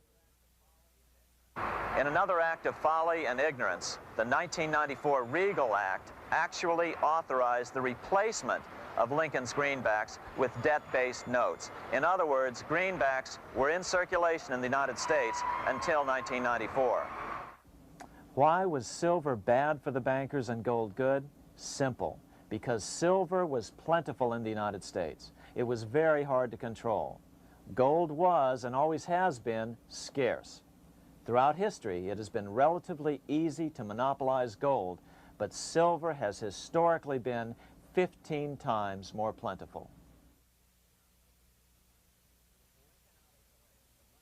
With Lincoln out of the way, the money changers' next objective was to gain complete control over America's money. This was no easy task. With the opening of the American West, silver had been discovered in huge quantities. On top of that, Lincoln's greenbacks were generally popular. Despite the European central bankers' deliberate attacks on greenbacks, they continued to circulate in the United States, in fact, until a few years ago. According to historian W. Cleon Skousen, right after the Civil War, there was considerable talk about reviving Lincoln's brief experiment with the constitutional monetary system. Had not the European Money Trust intervened, it would have no doubt become an established institution. it is clear that the concept of America printing her own debt-free money sent shockwaves throughout the European central banking elite. They watched with horror as Americans clamored for more greenbacks. They may have killed Lincoln, but support for his monetary ideas grew. On April 12, 1866, nearly 1 year to the day of Lincoln's assassination, Congress went to work at the bidding of the European central banking interests. It passed the Contraction Act, authorizing the Secretary of the Treasury to begin to retire some of the greenbacks in circulation and thereby contract the money supply. Authors Theodore R. Thorin and Richard F. Warner explained the results of the money contraction in their classic book on the subject, The Truth in Money Book. The hard times which occurred after the Civil War could have been avoided if the greenback legislation had continued as President Lincoln had intended. Instead, there were a series of money panics, what we call recessions, which put pressure on Congress to enact legislation to place the banking system under centralized control. Eventually, the Federal Reserve Act was passed on December 23, 1913. In other words, the money changers wanted two things: the reinstitution of a central bank under their exclusive control, and two, an American currency backed by gold. Their strategy was twofold. First of all, cause a series of panics to try to convince the American people that only centralized control of the money supply could provide economic stability. And secondly, remove so much money from the system that most Americans would be so desperately poor that they either wouldn't care or would be too weak to oppose the bankers. In 1866, there was $1.8 billion in currency in circulation in the United States, about $50.46 per capita. In 1867 alone, $500 million, $500 million, was removed from the U.S. money supply. 10 years later, in 1876, America's money supply was reduced to only $600 million. In other words, 2/3 of America's money had been called in by the bankers. Only $14.60 per capita remained in circulation. 10 years later, the money supply had been reduced to only $400 million, even though the population had boomed. The result was that only $6.67 per capita remained in circulation, a 760% loss in buying power over 20 years. Today, economists try to sell the idea that recessions and depressions are a natural part of something they call the business cycle. The truth is, our money supply is manipulated now just as it was before and after the Civil War. How did this happen? How did money become so scarce? Simple. Bank loans were called in and no new ones were given. In addition, silver coins were melted down.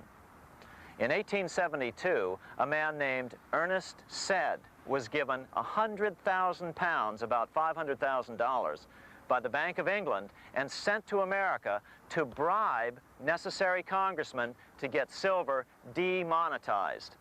He was told that if that was not sufficient, to draw an additional 100,000 pounds or as much more as was necessary. The next year, Congress passed the Coinage Act of 1873, and the minting of silver dollars abruptly stopped. In fact, Representative Samuel Hooper, who introduced the bill in the House, acknowledged that Mr. Sed actually drafted the legislation. But it gets even worse than that. In 1874, Sed himself admitted who was behind the scheme. I went to America in the winter of 1872-73, authorized to secure, if I could, the passage of a bill demonetizing silver. It was in the interest of those I represented, the governors of the Bank of England, to have it done. By 1873, gold coins were the only form of coin money. But the contest over control of America's money was not yet over. Only 3 years later, in 1876, with 1/3 of America's workforce unemployed, the population was growing restless. People were clamoring for a return to the greenback money system of President Lincoln or a return to silver money, anything that would make money more plentiful. That year, Congress created the United States Silver Commission to study the problem. Their report clearly blamed the monetary contraction on the national bankers. The report is interesting because it compares the deliberate money contraction by the national bankers after the Civil War to the fall of the Roman Empire. The disaster of the Dark Ages was caused by decreasing money and falling prices. Without money, civilization could not have had a beginning, and with a diminishing supply, it must languish and unless relieved, finally perish. At the Christian era, the metallic money of the Roman Empire amounted to $1,800,000,000. By the end of the 15th century, it had shrunk to less than $200 million. History records no other such disastrous transition as that from the Roman Empire to the Dark Ages.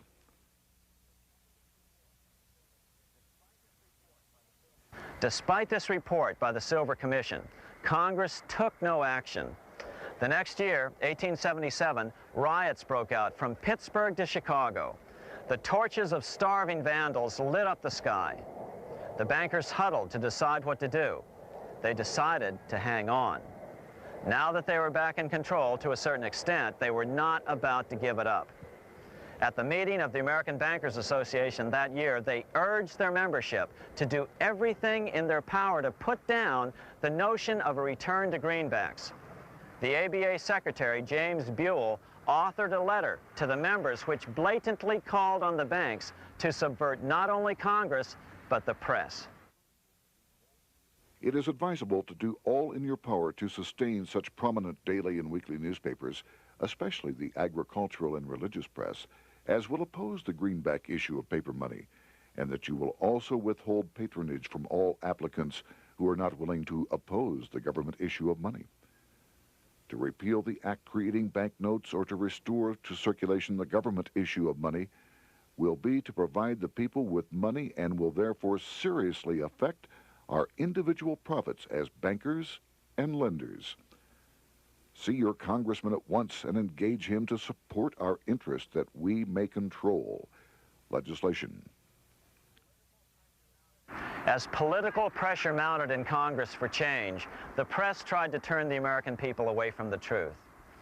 The New York Tribune put it this way on January 10th, 1878. "The capital of the country is organized at last, and we will see whether Congress will dare to fly in its face." But it didn't work entirely. On February 28, 1878, Congress passed the Sherman Law, allowing the minting of a limited number of silver dollars, ending the 5-year hiatus. This did not end gold backing of the currency, however, nor did it completely free silver. Previous to 1873, anyone who brought silver to the U.S. Mint could have it struck into silver dollars free of charge. No longer. But at least some money began to flow back into the economy again. With no further threat to their control, the bankers loosened up on loans, and the post-Civil War depression was finally ended. 3 years later, the American people elected Republican James Garfield president. Garfield understood how the economy was being manipulated. As a congressman, he had been chairman of the Appropriations Committee and was a member of Banking and Currency. After his inauguration, he slammed the money changers publicly in 1881. Whoever controls the volume of money in any country is absolute master of all industry and commerce. And when you realize that the entire system is very easily controlled, one way or another, by a few powerful men at the top, you will not have to be told how periods of inflation and depression originate. Unfortunately, within a few weeks of making this statement, on July 2nd of 1881, President Garfield was assassinated.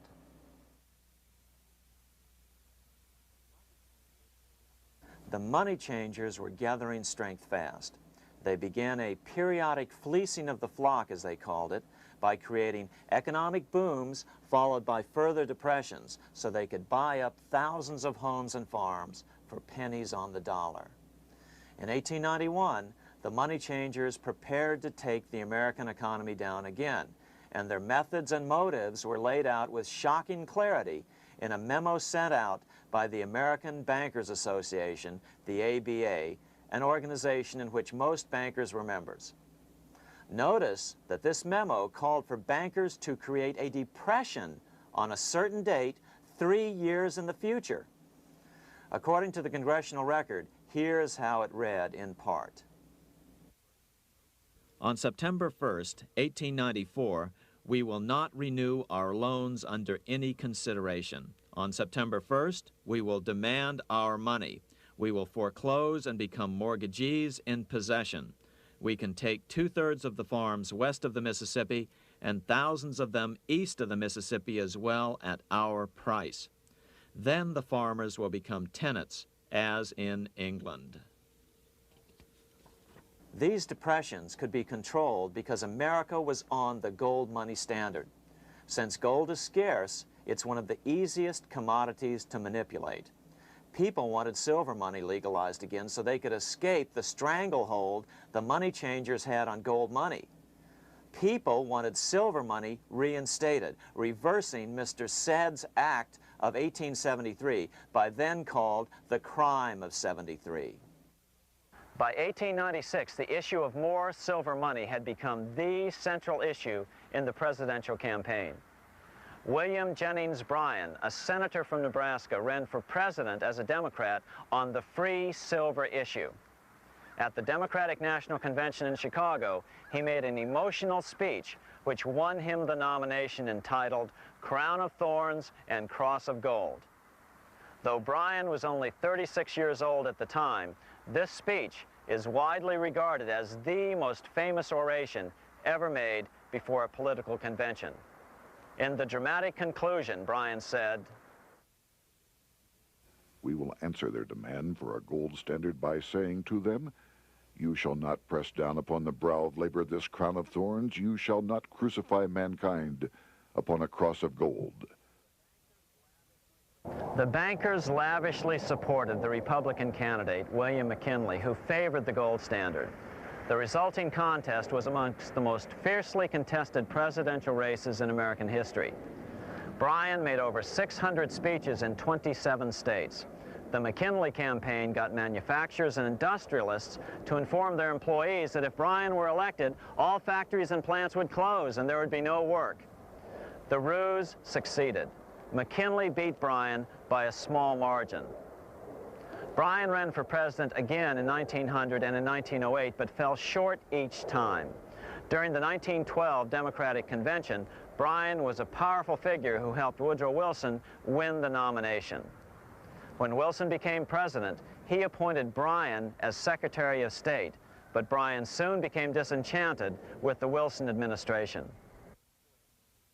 Bryan served only 2 years in the Wilson administration before resigning in 1915 over the highly suspicious sinking of the Lusitania, the event which was used to drive America into World War I. Although William Jennings Bryan never gained the presidency, his efforts delayed the money changers for 17 years from attaining their next goal, a new, privately owned central bank for America.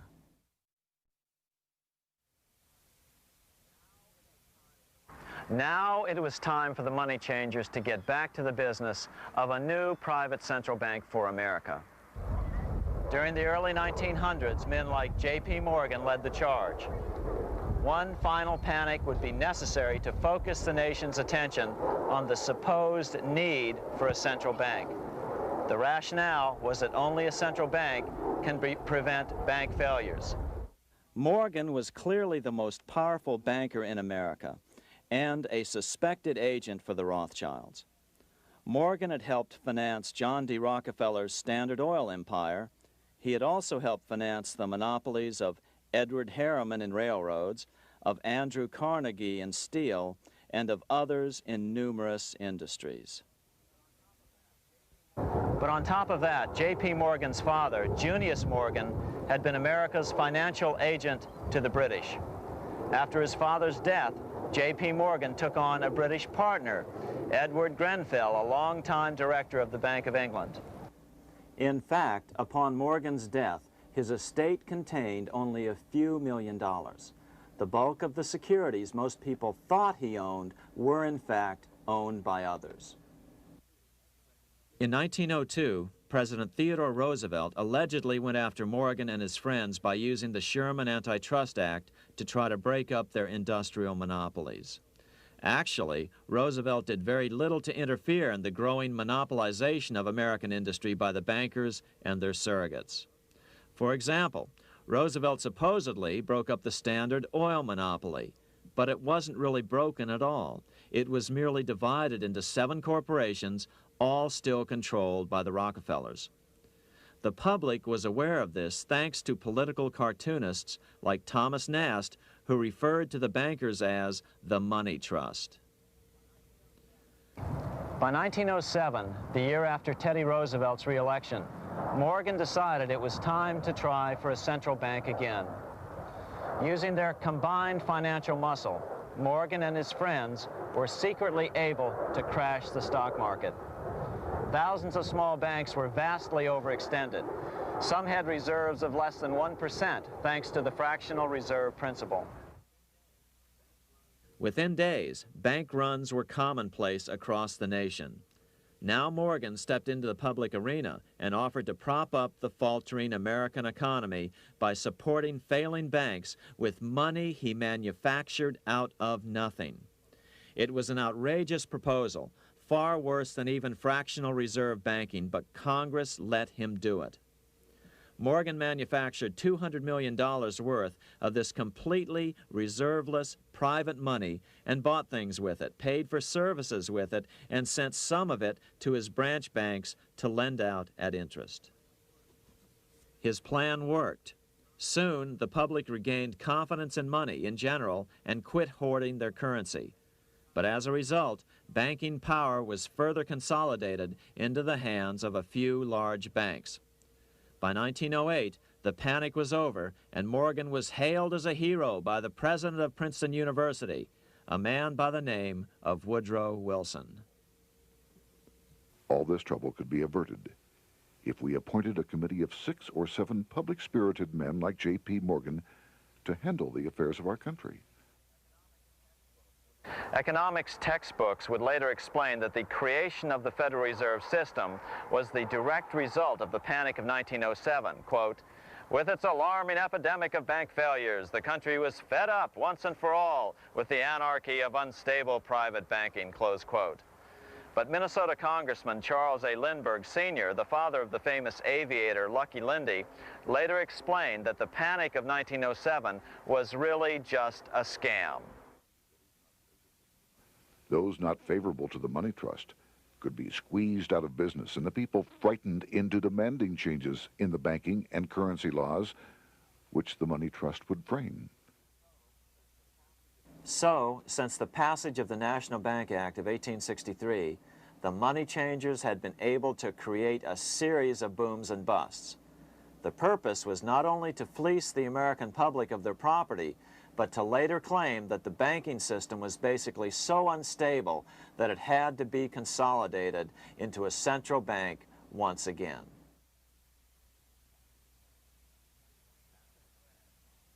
After the crash, Teddy Roosevelt, in response to the panic of 1907, signed into law a bill creating something called the National Monetary Commission. The commission was to study the banking problem and make recommendations to Congress. Of course, the commission was packed with Morgan's friends and cronies. The chairman was a man named Senator Nelson Aldrich from Rhode Island. Aldrich represented the Newport, Rhode Island homes of America's richest banking families. His daughter married John D. Rockefeller Jr., and together they had 5 sons: John, Nelson, who would become vice president in 1974, Lawrence, Winthrop, and David, the head of the Council on Foreign Relations and former chairman of Chase Manhattan Bank. As soon as the National Monetary Commission was set up, Senator Aldrich immediately embarked on a 2-year tour of Europe, where he consulted at length with the private central bankers in England, France, and Germany. The total cost of his trip alone to the taxpayers was $300,000, an astronomical sum in those days. Shortly after his return, on the evening of November 22, 1910, some of the wealthiest and most powerful men in America boarded Senator Aldrich's private rail car and in the strictest secrecy journeyed to this place, Jekyll Island, off the coast of Georgia. With the group came Paul Warburg. Warburg had been given a $500,000 per year salary to lobby for the passage of a privately owned central bank in America by the investment firm Kuhn, Loeb and Company. Warburg's partner in this firm was a man named Jacob Schiff, the grandson of the man who shared the Greenshield house with the Rothschild family in Frankfurt. Schiff, as we'll find out later, was in the process of spending $20 million to finance the overthrow of the Tsar in Russia.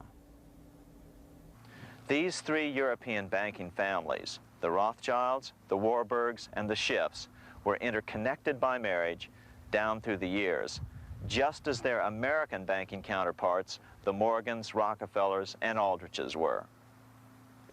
Secrecy was so tight that all 7 primary participants were cautioned to use only first names to prevent servants from learning their identities.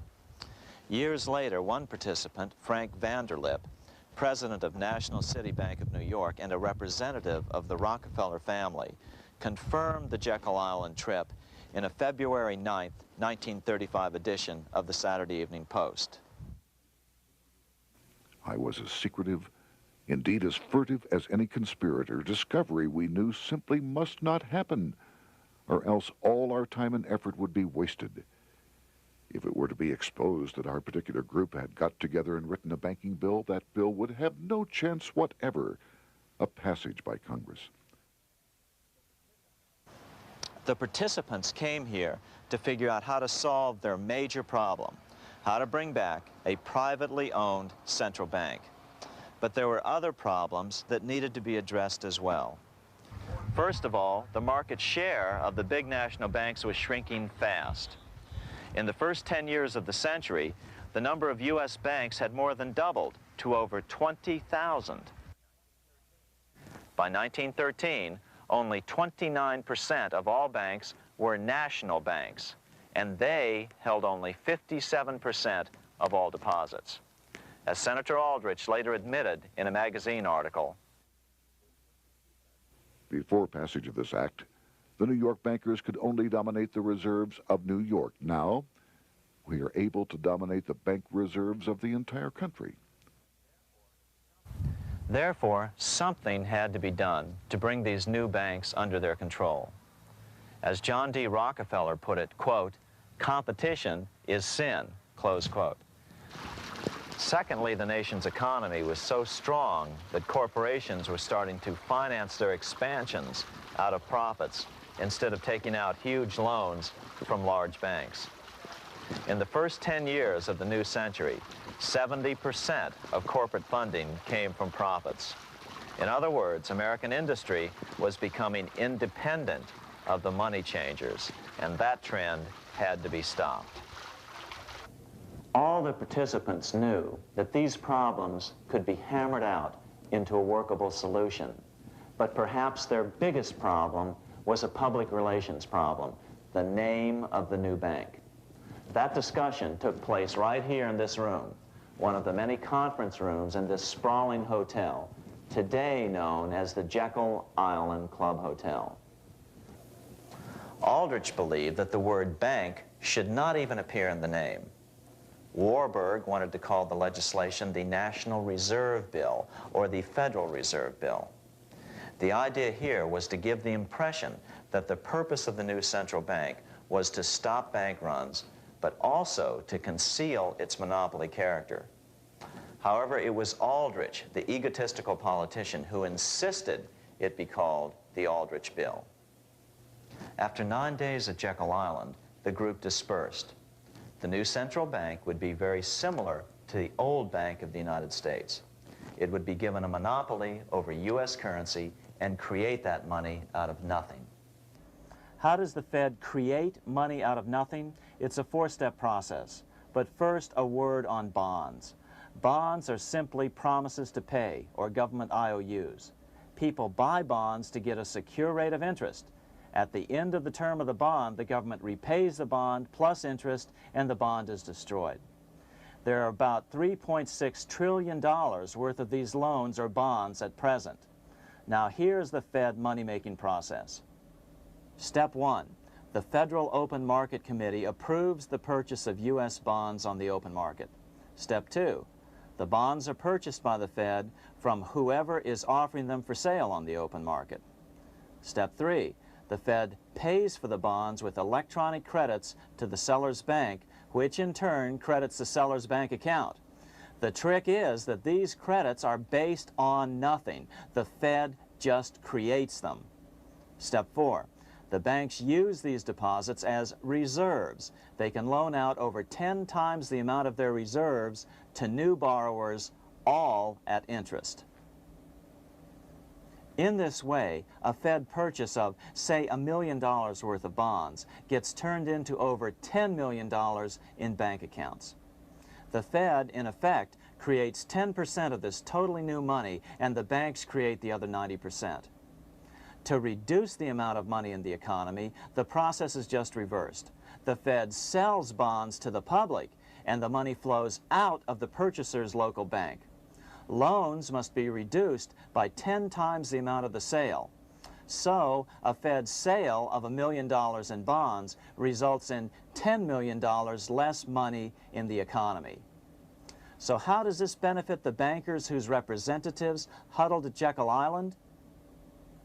First, it totally misdirected banking reform efforts from proper solutions. Second, it prevented a proper debt-free system of government finance, like Lincoln's greenbacks, from making a comeback. The bond-based system of government finance forced on Lincoln after he created greenbacks was now cast in stone. Third, it delegated to the bankers the right to create 90% of our money supply based on only fractional reserves, which they then loan out at interest. Fourth, it centralized overall control of our nation's money supply in the hands of a few men. Fifth, it established a central bank with a high degree of independence from effective political control. Soon after its creation, the Fed's great contraction in the early 1930s would cause the Great Depression. This independence has been enhanced since then through additional laws. In order to fool the public into thinking the government retained control, the plan called for the Fed to be run by a board of governors appointed by the President and approved by the Senate. But all the bankers had to do was to be sure their men got appointed to the board of governors. That wasn't hard. Bankers have money, and money buys influence over politicians. Once the participants left Jekyll Island, the public relations blitz was on. The big New York banks put together an educational fund of $5 million to finance professors at respected universities to endorse the new bank. Woodrow Wilson at Princeton was one of the first to jump on the bandwagon. But the bankers' subterfuge didn't work. The Aldrich Bill was quickly identified as the bankers' bill, a bill to benefit only what became known as the money trust. As Congressman Lindbergh put it during the congressional debate, the Aldrich Plan is the Wall Street plan. It means another panic, if necessary, to intimidate the people. Aldrich, paid by the government to represent the people, proposes a plan for the trusts instead. Seeing they didn't have the votes to win in Congress, the Republican leadership never brought the Aldrich bill to a vote. The bankers quietly decided to move to track 2, the Democratic alternative. They began financing Woodrow Wilson as the Democratic nominee. As respected historian James Perloff put it, Wall Street financier Bernard Baruch was put in charge of Wilson's education. Baruch brought Wilson to the Democratic Party headquarters in New York in 1912, leading him like one would a poodle on a string. Wilson received an indoctrination course from the leaders convened there. So now the stage was set. The money changers were poised to install their privately owned central bank once again. The damage President Andrew Jackson had done 76 years earlier had been only partly repaired with the passage of the National Bank Act during the Civil War.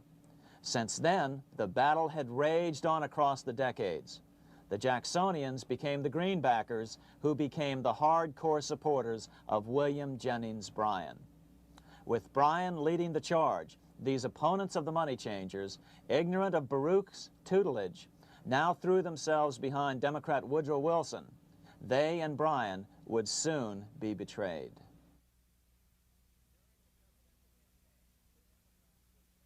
During the presidential campaign, the Democrats were careful to pretend to oppose the Aldrich bill. As Representative Lewis McFadden, himself a Democrat, as well as chairman of the House Banking and Currency Committee, explained it 20 years after the fact. The Aldrich bill was condemned in the platform. When Woodrow Wilson was nominated, the man who ruled the Democratic Party promised the people that if they were returned to power, there would be no central bank established here while they held the reins of government. 13 months later, that promise was broken, and the Wilson administration, under the tutelage of those sinister Wall Street figures who stood behind Colonel House, established here in our free country the worm-eaten, monarchical institution of the King's Bank, to control us from the top downward and to shackle us from the cradle to the grave. Once Wilson was elected, Morgan, Warburg, Baruch, and company advanced a new plan, which Warburg named the Federal Reserve System. The Democratic leadership hailed the new bill, called the Glass-Owen Bill, as something radically different from the Aldrich bill. But in fact, the bill was virtually identical in every important detail. In fact, so vehement were the Democratic denials of similarity that Paul Warburg, the father of both bills, had to step in to reassure his paid friends in Congress that the two bills were virtually identical. Brushing aside the external differences affecting the shells, we find the kernels of the two systems very closely resembling and related to one another.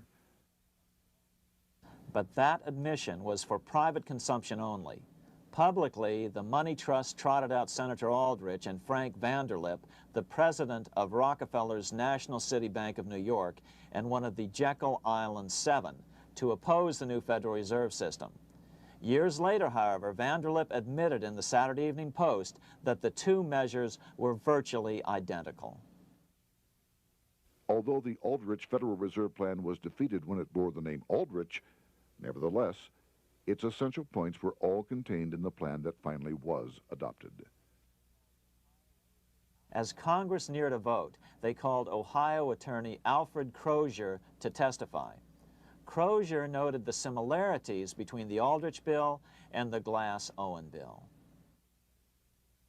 The bill grants just what Wall Street and the big banks for 25 years have been striving for: private instead of public control of currency.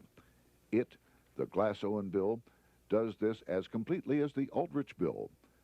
Both measures rob the government and the people of all effective control over the public's money and vest in the banks exclusively the dangerous power to make money among the people scarce or plenty. During the debate on the measure, senators complained that the big banks were using their financial muscle to influence the outcome. "There are bankers in this country who are enemies of the public welfare," said one senator. What an understatement. Despite the charges of deceit and corruption, the bill was finally snuck through the Senate on December 22, 1913, after most senators had left town for the holidays, after having been assured by the leadership that nothing would be done until long after the Christmas recess. On the day the bill was passed, Congressman Lindbergh prophetically warned his countrymen that this act establishes the most gigantic trust on earth. When the president signs this bill, the invisible government by the monetary power will be legalized. The people may not know it immediately, but the day of reckoning is only a few years removed. The worst legislative crime of the ages is perpetrated by this banking bill. On top of all this, only weeks earlier, Congress had finally passed a bill legalizing income tax. Why was the income tax law important? Because bankers finally had in place a system which would run up a virtually unlimited federal debt. How would the interest on this debt be repaid? Never mind the principal. Remember, a privately owned central bank creates the principal out of nothing. The federal government was small then. Up to then, it had subsisted merely on tariffs and excise taxes. No, just as with the Bank of England, the interest payments had to be guaranteed by direct taxation of the people. the money changers knew that if they had to rely on contributions from the states, eventually the individual state legislatures would revolt and either refuse to pay the interest on their own money or at least bring political pressure to bear to keep the debt small. It is interesting to note that in 1895, the Supreme Court had found a similar income tax law to be unconstitutional. The Supreme Court even found a corporate income tax law unconstitutional in 1909. As a result, Senator Aldrich hustled a bill for a constitutional amendment allowing income tax through the Congress. The proposed 16th Amendment to the Constitution was then sent to the state legislatures for approval. But some critics claim that the 16th Amendment was never ratified by the necessary 3/4 of the states. In other words, the 16th Amendment may not be legal. But the money changers were in no mood to debate the fine points. By October of 1913, Senator Aldrich had hustled the income tax bill through Congress. Without the power to tax the people directly and bypass the states, the Federal Reserve Bill would be far less useful to those who wanted to drive America deeply into their debt. A year after the passage of the Federal Reserve Bill, Congressman Lindbergh explained how the Fed created what we have come to call the business cycle and how they use it to their advantage. To cause high prices, all the Federal Reserve Board will do will be to lower the rediscount rate, producing an expansion of credit and a rising stock market. Then, when businessmen are adjusted to these conditions, it can check prosperity in mid-career by arbitrarily raising the rate of interest. It can cause the pendulum of a rising and falling market to swing gently back and forth by slight changes in the discount rate, or cause violent fluctuations by a greater rate variation. And in either case, it will possess inside information as to financial conditions and advanced knowledge of the coming change, either up or down. This is the strangest, most dangerous advantage ever placed in the hands of a special privileged class by any government that ever existed. The system is private, conducted for the sole purpose of obtaining the greatest possible profits from the use of other people's money. They know in advance when to create panics to their advantage. They also know when to stop panic. Inflation and deflation work equally well for them when they control finance. Congressman Lindbergh was correct on all points. What he didn't realize was that most European nations had already fallen prey to the central bankers decades or centuries earlier. But he also mentions the interesting fact that only 1 year later, the Fed had cornered the market in gold. This is how he put it, quote, "Already, the Federal Reserve banks have cornered the gold and gold certificates," close quote. But Congressman Lindbergh was not the only critic of the Fed. Congressman Lewis McFadden, the chairman of the House Banking and Currency Committee from 1920 to 1931, remarked that the Federal Reserve Act brought about a superstate controlled by international bankers and international industrialists acting together to enslave the world for their own pleasure. Notice how McFadden saw the international character of the stockholders of the Federal Reserve. Another chairman of the House Banking and Currency Committee in the 1960s, Wright Patman from Texas, put it this way. In the United States today, we have in effect two governments.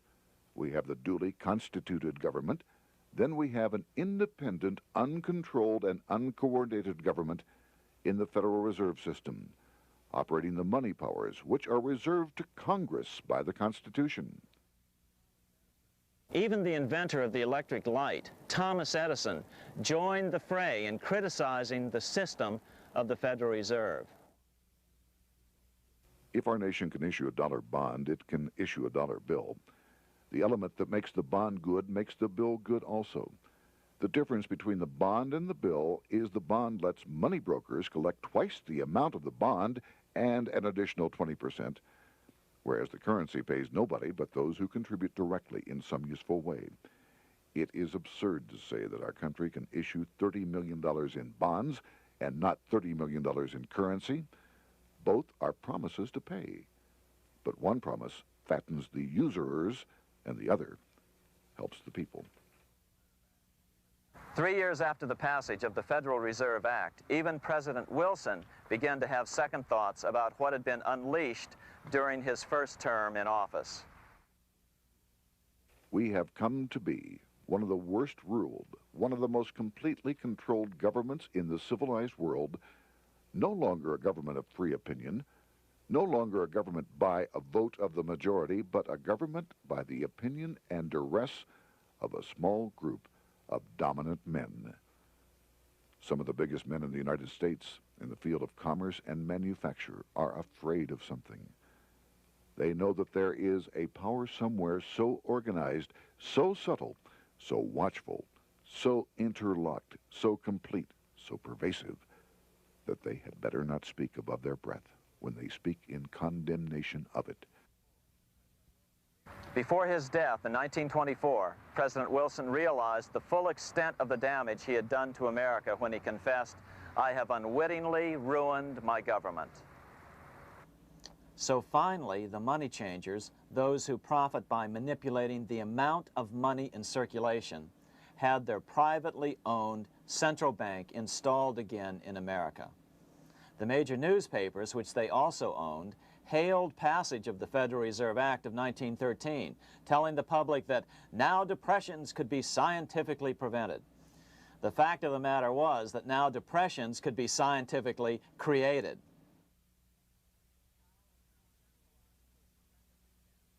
Power was now centralized to a tremendous extent. Now it was time for a war, a really big war. In fact, the First World War. Of course, to the central bankers, the political issues of war don't matter nearly as much as the profit potential, and nothing creates debts like warfare. England was the best example at that time.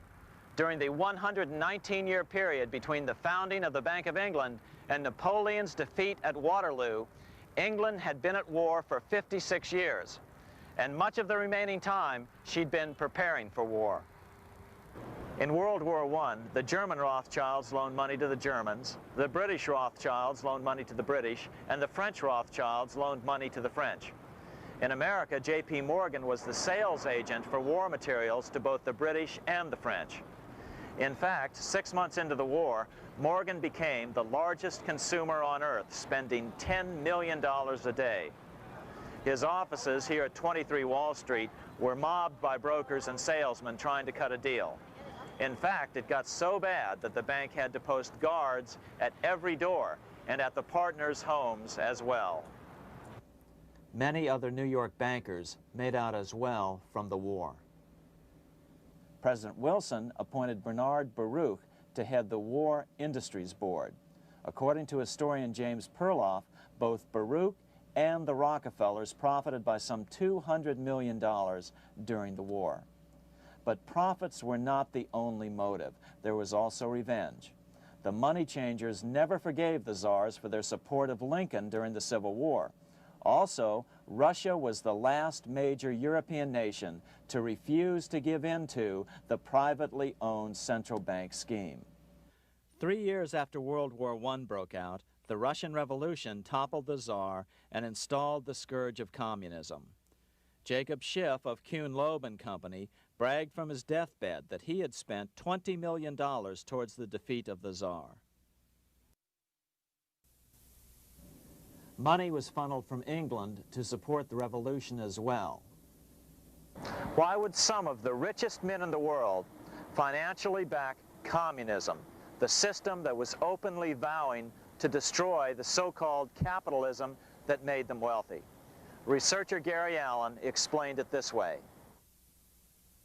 If one understands that socialism is not a share the wealth program, but is, in reality, a method to consolidate and control the wealth, then the seeming paradox of super-rich men promoting socialism becomes no paradox at all. Instead, it becomes logical, even the perfect tool of power-seeking megalomaniacs. Communism, or more accurately, socialism, is not a movement of the downtrodden masses, but of the economic elite. As W. Cleon Skousen put it, In his 1970 book, The Naked Capitalist, Power from any source tends to create an appetite for additional power. It was almost inevitable that the super-rich would one day aspire to control not only their own wealth, but the wealth of the whole world. To achieve this, they were perfectly willing to feed the ambitions of the power-hungry political conspirators who were committed to the overthrow of all existing governments and the establishments of a central worldwide dictatorship. but what if these revolutionaries get out of control and try to seize power from the super-rich? After all, it was Mao Zedong who in 1938 stated his position concerning power. Political power grows out of the barrel of a gun. The Wall Street, London axis elected to take the risk.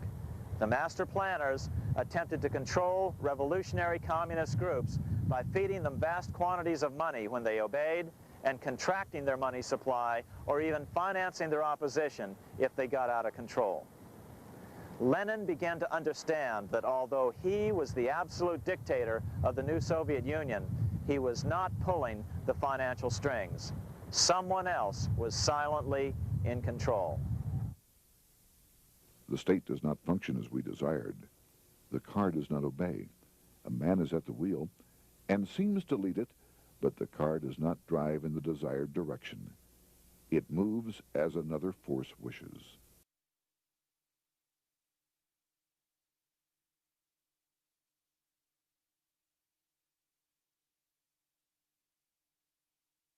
Who is behind it? Representative Louis T. McFadden, the chairman of the House Banking and Currency Committee throughout the 1920s and into the Great Depression years of the 1930s, explained it this way. The course of Russian history has indeed been greatly affected by the operations of international bankers. The Soviet government has been given United States Treasury funds by the Federal Reserve Board, acting through the Chase Bank. England has drawn money from us through the Federal Reserve banks and has relent it at high rates of interest to the Soviet government.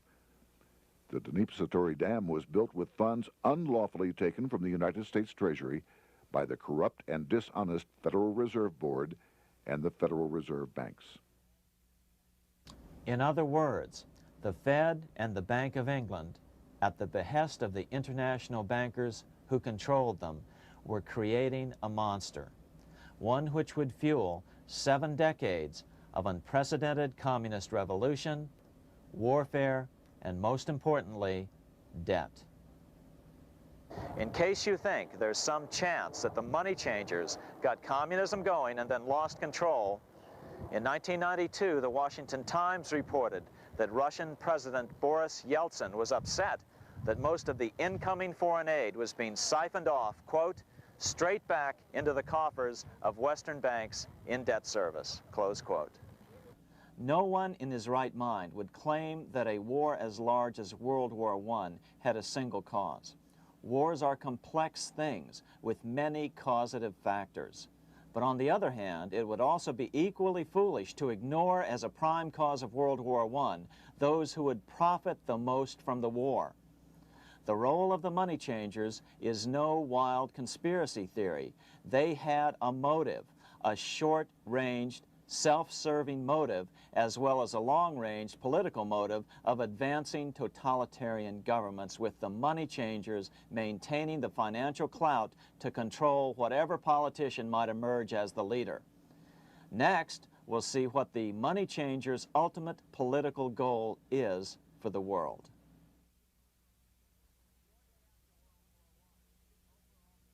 Shortly after World War I, the overall political agenda of the money changers began to be clear.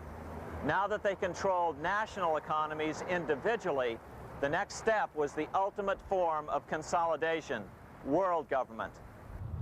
The new world government proposal was given top priority at the Paris Peace Conference after World War I.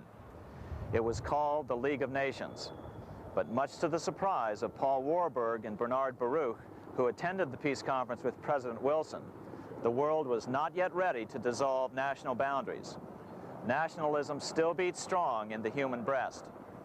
For example, Lord Curzon, the British Foreign Secretary, called the League of Nations a good joke, even though it was the stated policy of the British government to support it.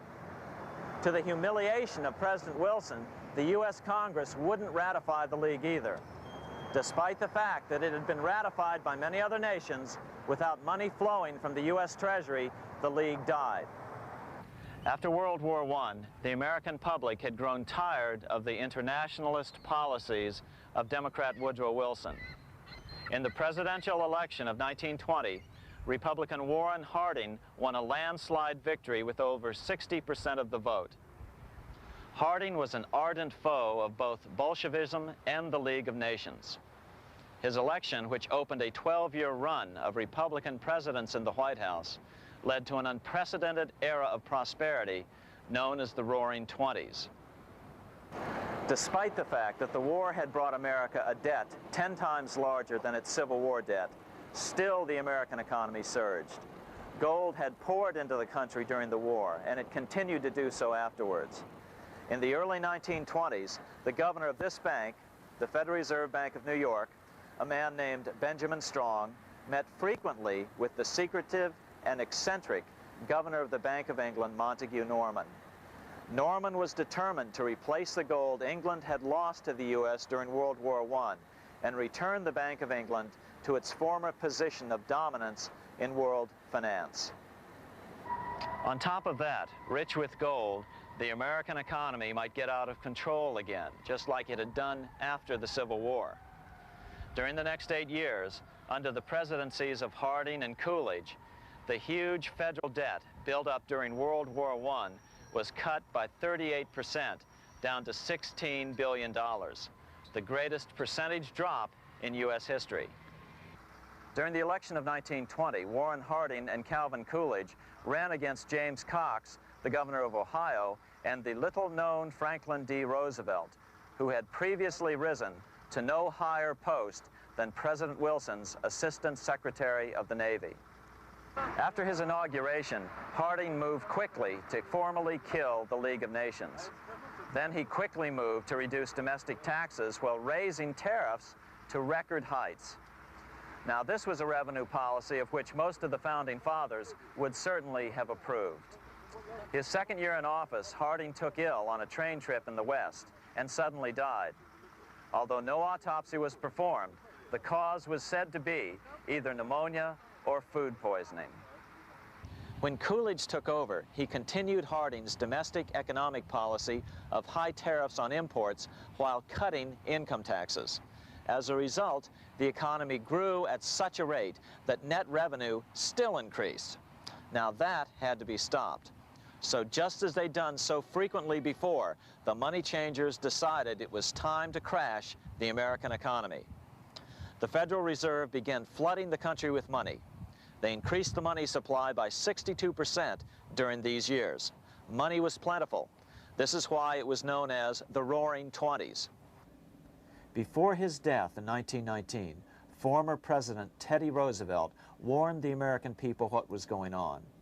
As reported in the March 27, 1922 edition of the New York Times, Roosevelt said, "These international bankers and Rockefeller Standard Oil interests control the majority of newspapers and the columns of these papers to club into submission or drive out of public office officials who refuse to do the bidding of the powerful, corrupt cliques which compose the invisible government." Just one day before, in the New York Times, the mayor of New York, John Hylan, quoted Roosevelt and blasted those he saw as taking control of America, its political machinery, and its press. The warning of Theodore Roosevelt has much timeliness today, for the real menace of our republic is this invisible government which, like a giant octopus, sprawls its slimy length over city, state, and nation.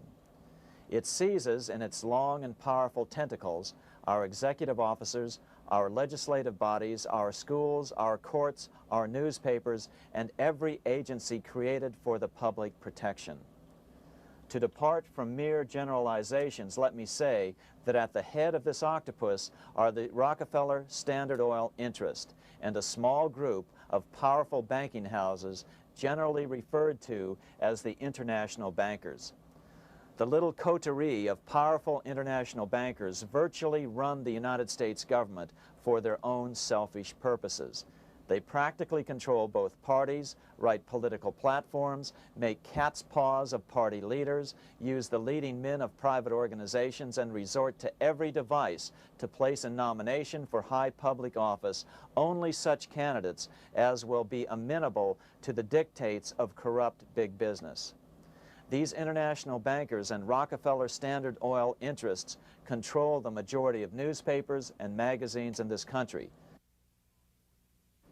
Why didn't people listen to such strong warnings and demand that Congress reverse its 1913 passage of the Federal Reserve Act? Because remember, it was the 1920s.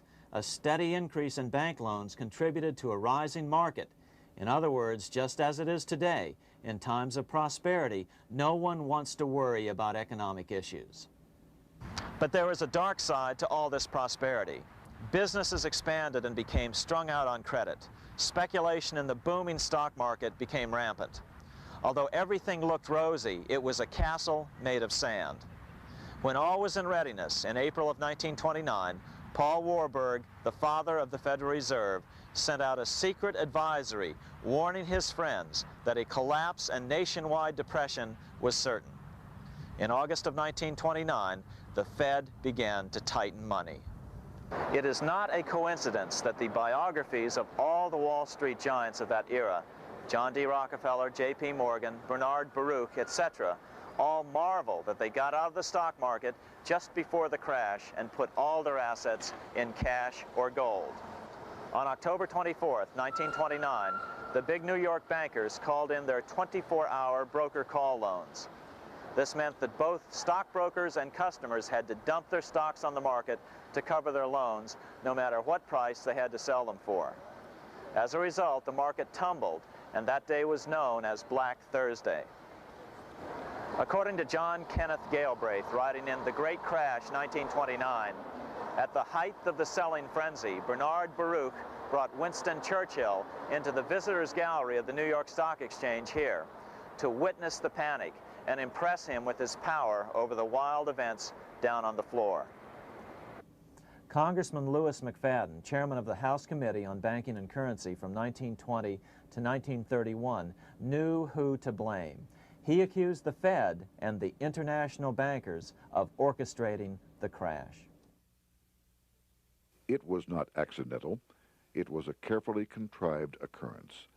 The international bankers sought to bring about a condition of despair here so that they might emerge as rulers of us all. But McFadden went even farther. He openly accused them of causing the crash in order to steal America's gold. In February 1931, in the midst of the Depression, he put it this way. I think it can hardly be disputed that the statesmen and financiers of Europe are ready to take almost any means to reacquire rapidly the gold stock which Europe lost to America as the result of World War I. Curtis Dahl, a broker for Lehman Brothers, was on the floor of the New York Stock Exchange the day of the crash. In his 1970 book, FDR, My Exploited Father-in-Law, he explained that the crash was triggered by the planned sudden shortage of call money in the New York money market. Actually, it was the calculated shearing of the public by the world money powers triggered by the planned sudden shortage of call money in the New York money market. Within a few weeks, $3 billion of wealth simply seemed to vanish. Within a year, $40 billion had been lost. But did it really disappear? Or was it simply consolidated in fewer hands? And what did the Federal Reserve do? Instead of moving to help the economy out by quickly lowering interest rates to stimulate the economy, the Fed continued to brutally contract the money supply further, deepening the Depression. Between 1929 and 1933, the Fed reduced the money supply by an additional 33%. Although most Americans have never heard that the Fed was the cause of the Depression, this is well known among top economists. Milton Friedman, the Nobel Prize-winning economist, now of Stanford University, said the same thing in a National Public Radio interview in January of 1996. The Federal Reserve definitely caused the Great Depression by contracting the amount of currency in circulation by 1/3 from 1929 to 1933. But the money lost by most Americans during the Depression didn't just vanish. It was just redistributed into the hands of those who had gotten out just before the crash and had purchased gold, which is always a safe place to put your money just before a depression. But America's money also went overseas. Incredibly, as President Hoover was heroically trying to rescue banks and prop up businesses, with millions of Americans starving as the Great Depression deepened, millions of dollars were being spent rebuilding Germany from damage sustained during World War I. 8 years before Hitler would invade Poland, Representative Louis McFadden, chairman of the House Banking and Currency Committee, warned Congress that Americans were paying for Hitler's rise to power. After World War I, Germany fell into the hands of the German international bankers. Those bankers bought her, and they now own her lock, stock, and barrel. They have purchased her industries, they have mortgages on her soil, they control her production, they control all her public utilities. The international German bankers have subsidized the present government of Germany, and they have also supplied every dollar of the money Adolf Hitler has used in his lavish campaign to build up a threat to the government of Brüning. When Brüning fails to obey the orders of the German international bankers, Hitler is brought forth to scare the Germans into submission. Through the Federal Reserve Board, over $30 billion of American money has been pumped into Germany. You have all heard of the spending that's taken place in Germany. Modernistic dwellings, her great planetariums, her gymnasiums, her swimming pools, her fine public highways, her perfect factories. All this was done on our money. All this was given to Germany through the Federal Reserve Board. The Federal Reserve Board has pumped so many billions of dollars into Germany that they dare not name the total. Franklin D. Roosevelt was swept into office during the 1932 presidential election. Once Roosevelt was in office, however, sweeping emergency banking measures were immediately announced, which did nothing but increase the Fed's power over the money supply. Then, and only then, did the Fed finally begin to loosen the purse strings and feed new money out to the starving American people. At first, Roosevelt railed against the money changers as being the cause of the Depression. Believe it or not, this is what he said on March 4th, 1933, in his inaugural address. Practices of the unscrupulous money changers stand indicted in the court of public opinion, rejected by the hearts and minds of men. The money changers have fled from their high seats in the temple of our civilization. But 2 days later, Roosevelt declared a bank holiday and closed all banks. Later that year, Roosevelt outlawed private ownership of all gold bullion and all gold coins with the exception of rare coins. Most of the gold in the hands of the average American was in the form of gold coins. The new decree was, in effect, a confiscation. Those who didn't comply risk as much as 10 years in prison and a $10,000 fine, the equivalent of $100,000 today. Out in small-town America, some people didn't trust Roosevelt's order. Many were torn between keeping their hard-earned wealth or obeying the government. Those who did turn in their gold were paid the official price for it, $20.66 per ounce. So unpopular was the confiscation order that no one anywhere in government would take credit for authoring it. No congressman claimed it. At the signing ceremony, President Roosevelt made it clear to all present that he was not the author of it and publicly stated that he had not ever read it. Even his Secretary of the Treasury said he'd never read it either, saying it was, quote, what the experts wanted.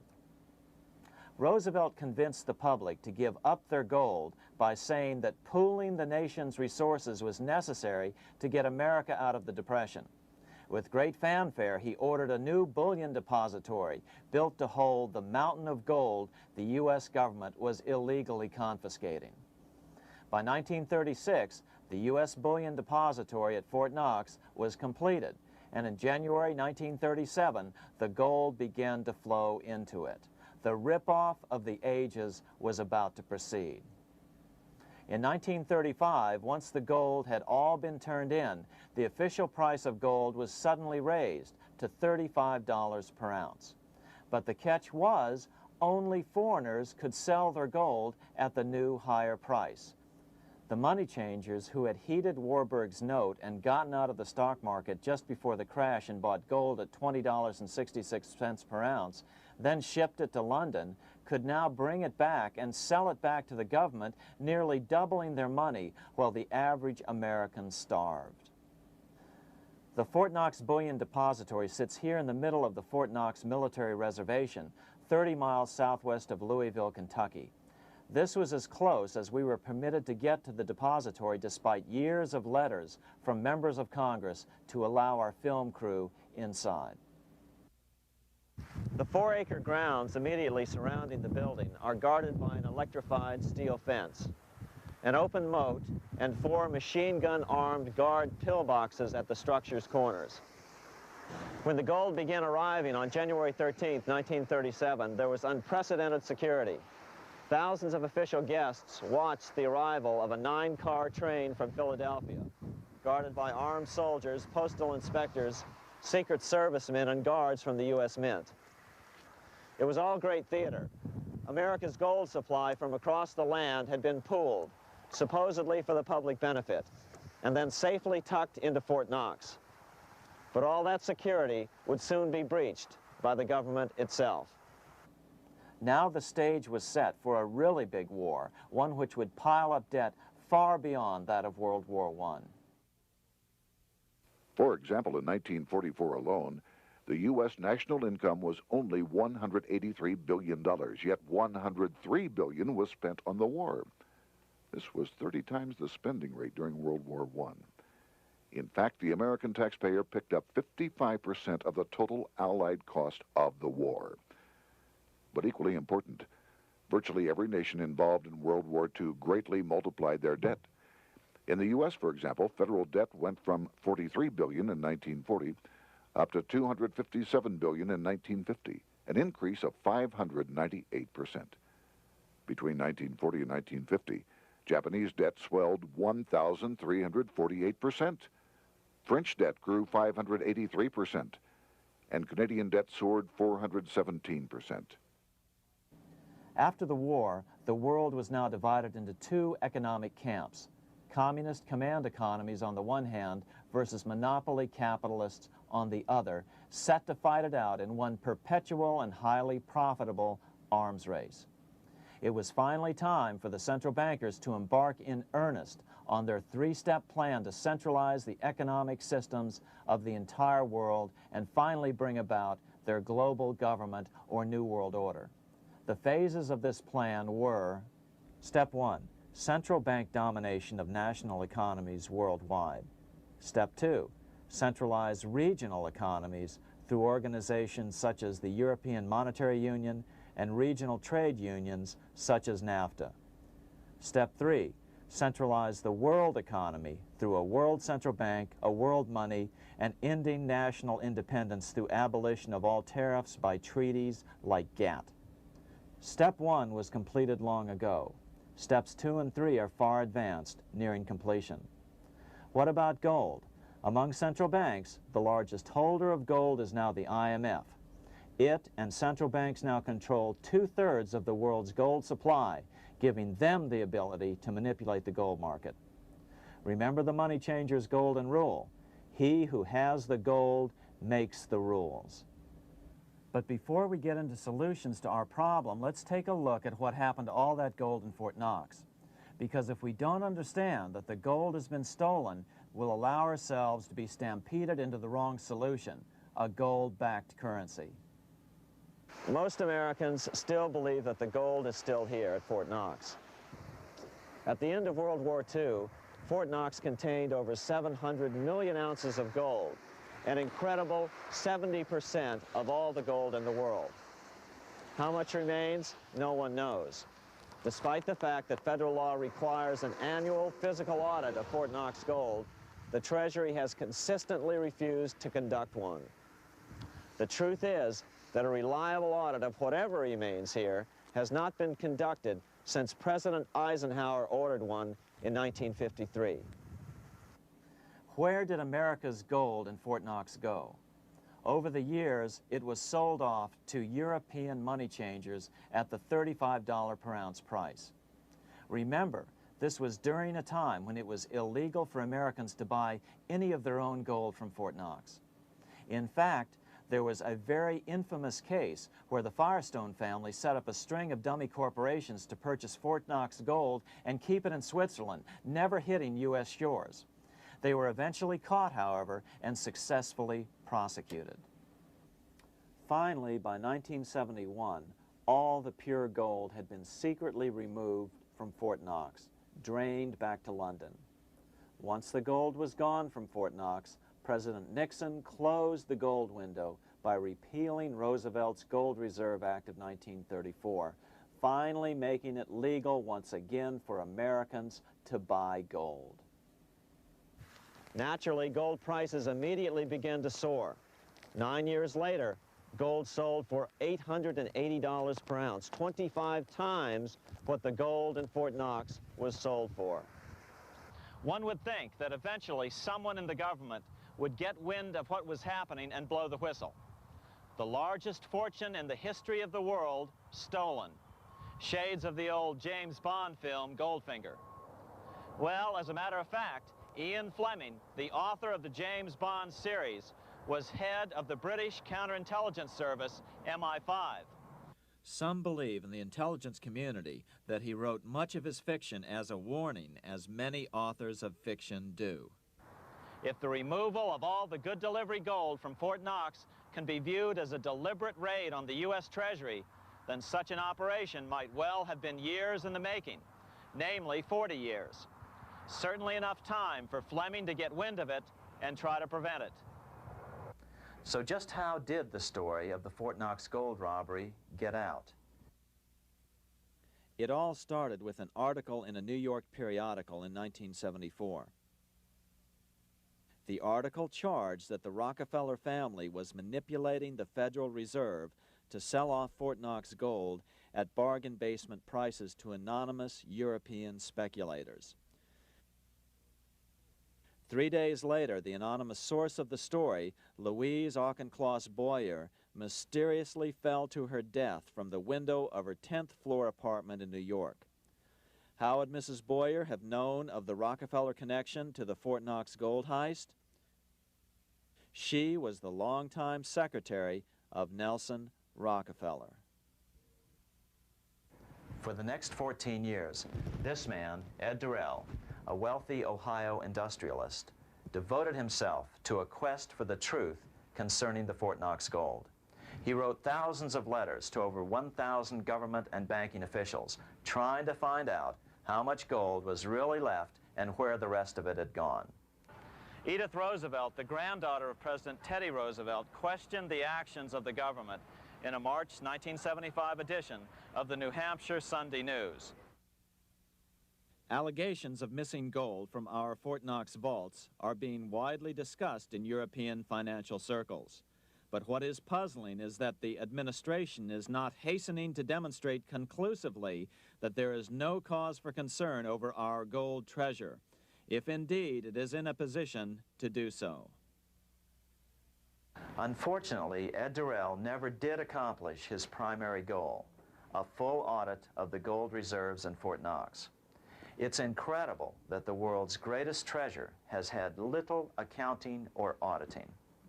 This gold belonged to the American people, not the Federal Reserve and their foreign owners. One thing is certain, the government could blow all of this speculation away in a few days with a well-publicized audit under the searing lights of media cameras. It has chosen not to do so. One must conclude that they are afraid of the truth such an audit would reveal. What is the government so afraid of? Here's the answer. When President Ronald Reagan took office in 1981, his conservative friends urged him to study the feasibility of returning to a gold standard as the only way to curb government spending. It sounded like a reasonable alternative, so President Reagan appointed a group of men called the Gold Commission to study the situation and report back to Congress. What Reagan's Gold Commission reported back to Congress in 1982 was the following shocking revelation concerning gold. The U.S. Treasury owned no gold at all. All the gold that was left in Fort Knox was now owned by the Federal Reserve, a group of private bankers, as collateral against the national debt. The truth of the matter is that never before has so much money been stolen from the hands of the general public and put into the hands of a small group of private investors, the money changers.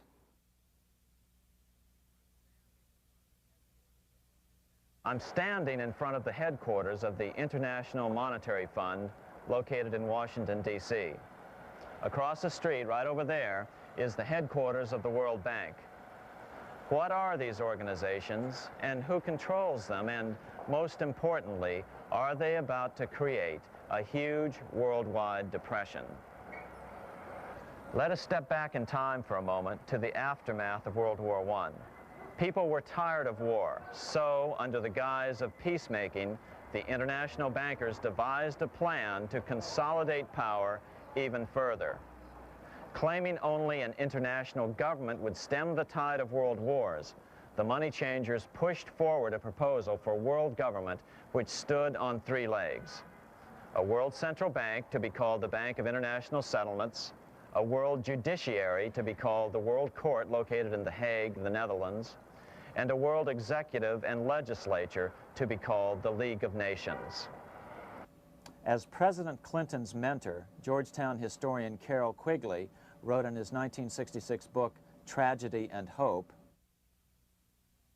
the powers of financial capitalism had a far-reaching plan, nothing less than to create a world system of financial control in private hands, able to dominate the political system of each country and the economy of the world as a whole. This system was to be controlled in a feudalistic fashion by the central banks of the world, acting in concert by secret agreements arrived at in frequent meetings and conferences. The apex of the system was to be the Bank for International Settlements in Basel, Switzerland, a private bank owned and controlled by the world central banks, which were themselves private corporations. Each central bank sought to dominate its government by its ability to control treasury loans, to manipulate foreign exchanges, to influence the level of economic activity in the country, and to influence cooperative politicians by subsequent economic rewards in the business world. Despite intense pressure from the international bankers and the press, a handful of U.S. senators, led by Senator Henry Cabot Lodge, kept the U.S. out of these schemes. Without U.S. participation, the League was doomed. Incredibly, even though the U.S. rejected the World Central Bank, the BIS, the New York Federal Reserve ignored its government and arrogantly sent representatives to Switzerland to participate in the central bankers' meeting right up until 1994, when the U.S. was finally officially dragged into it. Their world government schemes thwarted, the bankers resorted to the old formula, another war to wear down the resistance to world government while reaping handsome profits. To this end, Wall Street helped resurrect Germany through the Thyssen banks, which were affiliated with the Harriman interest in New York, just as the Chase Bank had assisted in the financing of the Bolshevik Revolution in Russia during World War I. Chase Bank was controlled by the Rockefeller family. Subsequently, it was merged with Warburg's Manhattan Bank to form the Chase Manhattan Bank. Now this has merged with Chemical Bank of New York, making it the largest Wall Street bank. Their strategy worked. Even before World War II was over, world government was back on track. In 1944, at Bretton Woods, New Hampshire, the International Monetary Fund and the World Bank were approved with full U.S. participation. The Second League of Nations, renamed the United Nations, was approved in 1945. Soon, a new international court system was functioning as well. All effective opposition to these international bodies before the war had evaporated in the heat of war, just as planned. These new organizations simply repeated on a world scale what the National Banking Act of 1864 and the Federal Reserve Act of 1913 had established in the U.S. They created a banking cartel composed of the world's central banks, which gradually assumed the power to dictate credit policies to the banks of all the nations. For example, just as the Federal Reserve Act authorized the creation of a new national fiat currency called Federal Reserve Notes, the IMF has been given the authority to issue a world fiat money called Special Drawing Rights, or SDRs. To date, the IMF has created in excess of $30 billion worth of SDRs. Member nations are being pressured to make their currencies fully exchangeable for SDRs.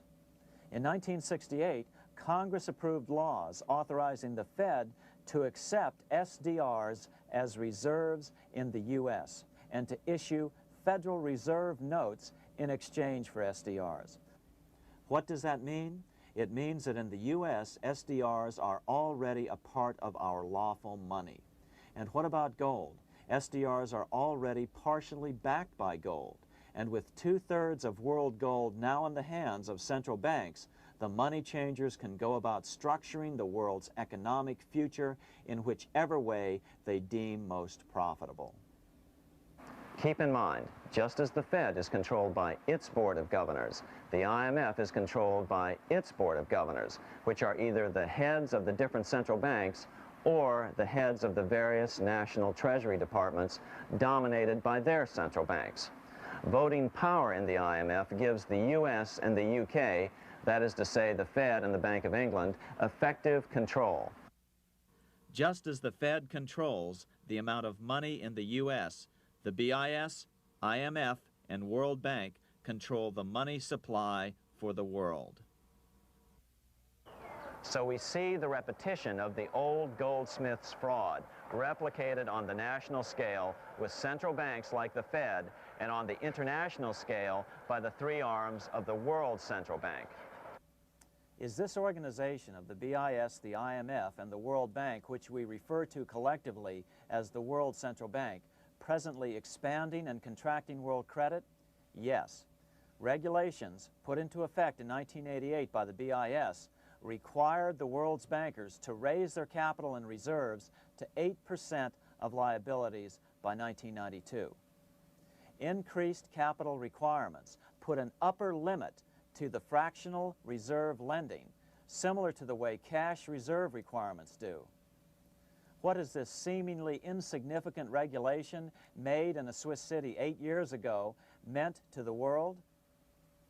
It means our banks cannot loan more and more money to buy more and more time before the next depression, as a maximum loan ratio is now set. It means those nations with the lowest bank reserves in their systems have already felt the terrible effects of this credit contraction as their banks scrambled to raise money to increase their reserves to 8%. To raise the money, they had to sell stocks, which depressed their stock markets and began the depression first in their countries. Japan, which in 1988 had among the lowest capital and reserve requirements and thus was the most affected by the regulation, has experienced a financial crash which began almost immediately in 1989, which has wiped out a staggering 50% of the value of its stock market since 1990 and 60% of the value of its commercial real estate. The Bank of Japan has lowered its interest rates to 0.5%, practically giving away money to resurrect the economy, but still the depression worsens. Due to the $20 billion U.S. bailout of Mexico, the financial collapse in that nation is already known here. Yet despite the bailout, the economy continues to be a disaster. One huge debt after another is rolled over as new loans are being made simply to enable Mexico to pay the interest on the old loans. In the south of Mexico, the poor have been in open revolt as every spare peso is being siphoned out of the country to make interest payments. It is important to note that a radical transfer of power is taking place as nations become subservient to a supranational world central bank controlled by a handful of the world's richest bankers. As the IMF creates more and more SDRs by the stroke of a pen on IMF ledgers, more and more nations borrow them to pay interest on their mounting debts and gradually fall under the control of the faceless bureaucrats of the World Central Bank. As the worldwide depression worsens and spreads, this will give the World Central Bank the power of economic life and death over these nations. It will decide which nations will be permitted to receive further loans and which nations will starve. Despite all the rhetoric about development and the alleviation of poverty, the result is a steady transfer of wealth from the debtor nations to the money changers' central banks which control the IMF and the World Bank. For example, in 1992, the Third World debtor nations, which borrowed from the World Bank, paid $198 million more to the central banks of the developed nations for World Bank-funded purposes than they received from the World Bank. All this increases their permanent debt in exchange for temporary relief of poverty caused by prior borrowings.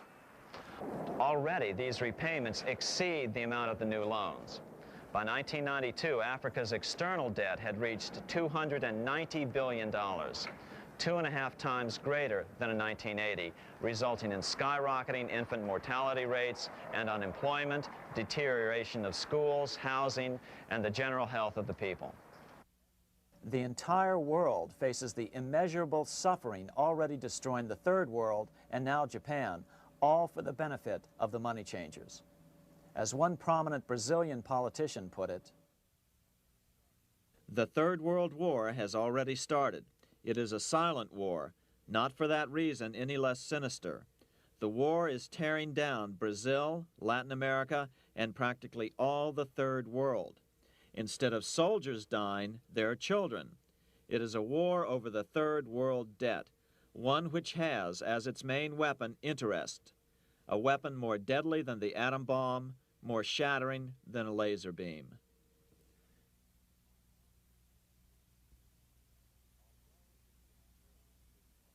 Although it would be absurd to ignore the pivotal role played by influential families such as the Rothschilds, the Warburgs, the Schiffs, the Morgans, and the Rockefellers in any review of the history of central banking and fractional banking, keep in mind, by now, central banks and the large commercial banks are up to 3 centuries old and deeply entrenched in the economic life of many nations. These banks are no longer dependent on clever individuals such as a Nathan Rothschild. Years ago, the question of ownership was important, but no longer. For example, both the Bank of England and the Bank of France were nationalized after World War II, and nothing changed, nothing at all. They endure and continue to grow, now protected by numerous laws, paid politicians, and mortgaged media, untouched by the changing of generations. 3 centuries have given them an aura of respectability. The old school tie is now worn by the 6th generation son, who's been raised in a system that he may never question as he is named to serve on the governing boards of countless philanthropic organizations. To focus attention today on individuals or families, or to attempt to sort out the current holders of power, serves little useful purpose and would be a distraction from the cure. The problem is far bigger than that. It is the corrupt banking system that was and is being used to consolidate vast wealth into fewer and fewer hands that is our current economic problem. Change the names of the main players now, and the problem will neither go away nor even miss a beat. Likewise, among the hordes of bureaucrats working in the World Bank, central banks, and international banks, only a tiny fraction have any idea of what's really going on. No doubt they'd be horrified to learn that their work is contributing to the terrible impoverishment and gradual enslavement of mankind to a few incredibly rich plutocrats. So really, there's no use in emphasizing the role of individuals anymore. And the problem even transcends the normal spectrum of political right and left. Both communism and socialism, as well as monopoly capitalism, have been used by the money changers. Today, they profit from either side of the new political spectrum. The big government, welfare state on the so-called left wing versus the neoconservative, laissez-faire capitalists who want big government totally out of their lives on the right wing. Either way, the bankers win. Monetary reform is the most important political issue facing this nation. That clarified, let's proceed to the conclusions in the spirit Lincoln declared, with malice towards none, with charity towards all. At the start of this video, we ask a number of troubling questions. Let's be sure we've answered them. What's going on in America today? Why are we over our heads in debt? Why can't the politicians bring debt under control? Why are we over our heads in debt? Because we're laboring under a debt money system that is designed and controlled by private bankers. Now, some will argue that the Federal Reserve System is a quasi-governmental agency. But the President appoints only 2 of the 7 members of the Federal Reserve Board of Governors every 4 years. And he appoints them to 14-year terms, far longer than his own. The Senate does confirm those appointments, but the whole truth is that the President wouldn't dare appoint anyone to that board of whom Wall Street does not approve.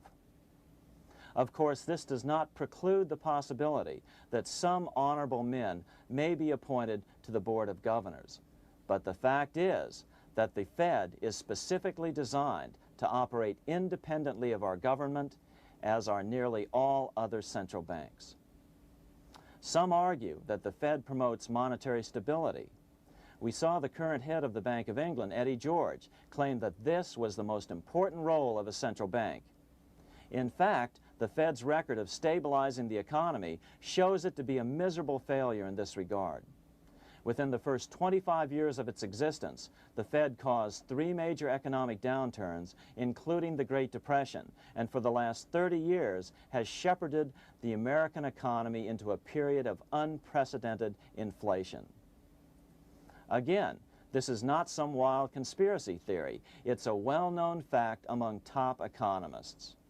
As Nobel Prize-winning economist Milton Friedman put it, the stock of money, prices, and output was decidedly more unstable after the establishment of the Federal Reserve System than before.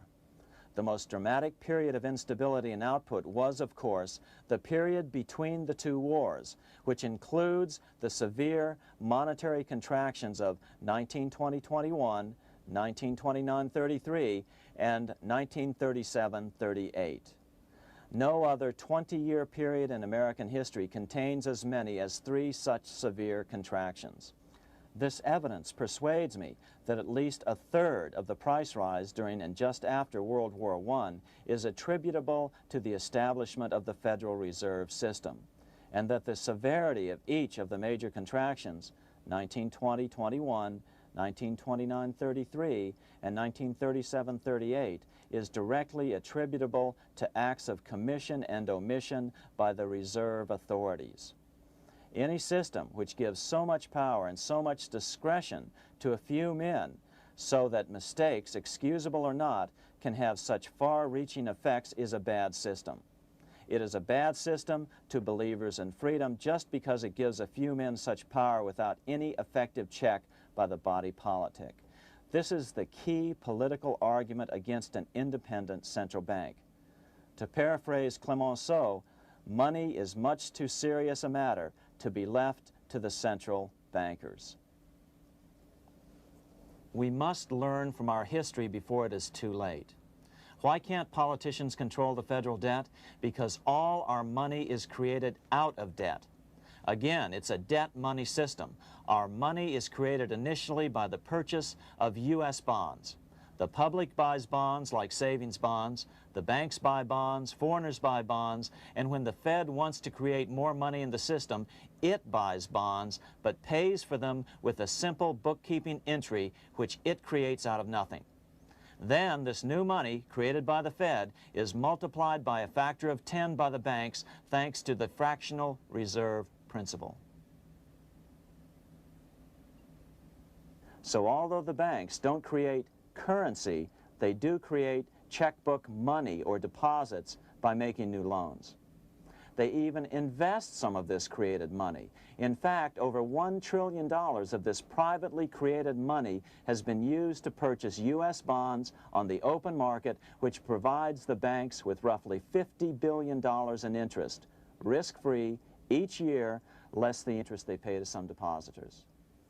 In this way, through fractional reserve lending, banks create over 90% of the money and therefore cause over 90% of our inflation. What can we do about all this?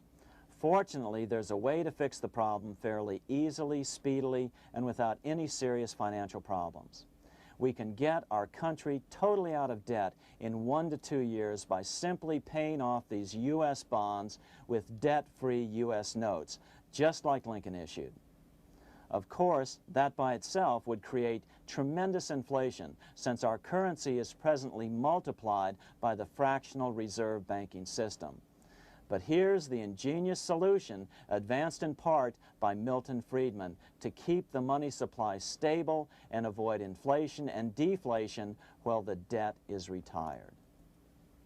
As the Treasury buys up its bonds on the open market with U.S. notes, the reserve requirements of your hometown local bank will be proportionally raised, so the amount of money in circulation remains constant. As those holding bonds are paid off in U.S. notes, they will deposit this money, thus making available the currency then needed by the banks to increase their reserves. Once all the U.S. bonds are replaced with U.S. notes, banks will be at 100% reserve banking instead of the fractional reserve system currently in use. From this point on, the former Fed buildings will only be needed as a central clearinghouse for checks and as vaults for U.S. notes. The Federal Reserve Act will no longer be necessary and could be repealed. Monetary power can be transferred back to the Treasury Department. There would be no further creation or contraction of money by banks. By doing it this way, our national debt can be paid off in a single year or so, and the Fed and fractional reserve banking abolished without national bankruptcy, financial collapse, inflation or deflation, or any significant change in the way the average American goes about his business. To the average person, the primary difference would be that for the first time since the Federal Reserve Act was passed in 1913, taxes would begin to go down. Now there's a real national blessing for you, rather than for Hamilton's banker friends. Now let's take a look at these proposals in more detail. Here are the main provisions of a Monetary Reform Act which needs to be passed by Congress. We've drafted a proposed Monetary Reform Act which follows at the end of this tape. Of course, variations with the same results would be equally welcome. 1. Pay off the debt with debt-free U.S. notes. As Thomas Edison put it, if the U.S. can issue a dollar bond, it can issue a dollar bill. They both rest purely on the faith and credit of the United States government. This amounts to a simple substitution of one type of government obligation for another, One bears interest, the other doesn't. Federal Reserve notes could be used for this as well, but could not be printed after the Fed's abolished as we propose, so we suggest using U.S. notes instead. 2. Abolish fractional reserve banking. As the debt is paid off, the reserve requirements of all banks and financial institutions would be raised proportionally at the same time to absorb the new U.S. notes, which would be deposited and become the bank's increased reserves. Towards the end of the first year of the transition period, the remaining liabilities of financial institutions would be assumed or acquired by the U.S. government in a one-time operation. In other words, they too would eventually be paid off with debt-free U.S. notes in order to keep the total money supply stable. At the end of the first year or so, all of the national debt would be paid, and we could start enjoying the benefits of full reserve banking. The Fed would be obsolete, an anachronism. 3. Repeal the Federal Reserve Act of 1913 and the National Banking Act of 1864. These acts delegate the money power to a private banking monopoly. They must be repealed and the money power handed back to the Department of Treasury where they were initially under President Abraham Lincoln. No banker or person in any way affiliated with financial institutions should be allowed to regulate banking. After the first two reforms, these acts would serve no useful purpose anyway, since they relate to a fractional reserve banking system. 4. Withdraw the U.S. from the IMF, the BIS, and the World Bank. These institutions, like the Federal Reserve, are designed to further centralize the power of the international bankers over the world's economy, and the U.S. must withdraw from them. Their harmless functions, such as currency exchange, can be accomplished either nationally or in new organizations limited to those functions.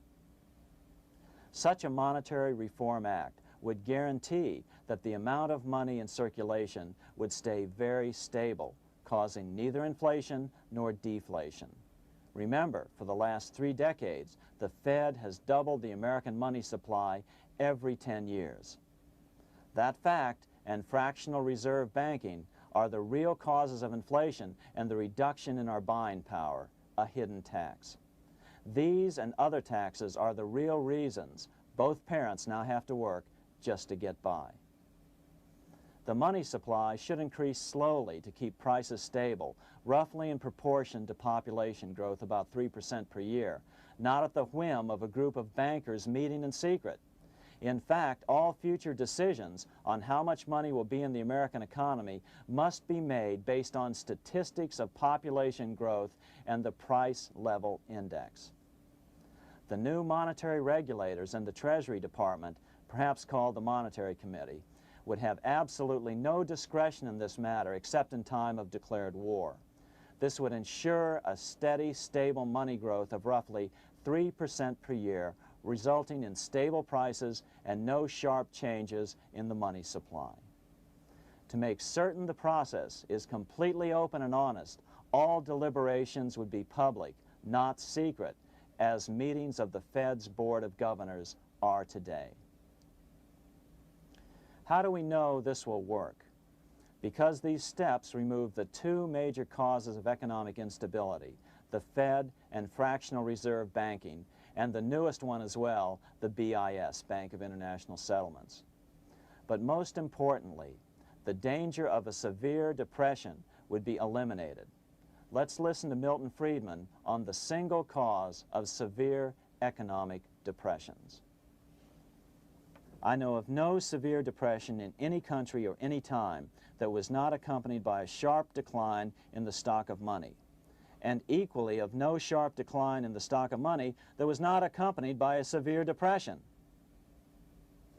Issuing our own currency is not a radical solution. It's been advocated by Presidents Jefferson, Madison, Jackson, Van Buren, and Lincoln. But it's been used at different times throughout Europe as well. Perhaps the best example is one of the small islands off the coast of France in the English Channel. Called Guernsey, it's been using debt-free money issues to pay for large building projects for nearly 200 years. Here we are on Guernsey, and this is the Guernsey flower and vegetable market. Guernsey is one of the most successful examples of just how well a debt-free money system can work. In 1815, a committee was appointed to investigate how best to finance this new market.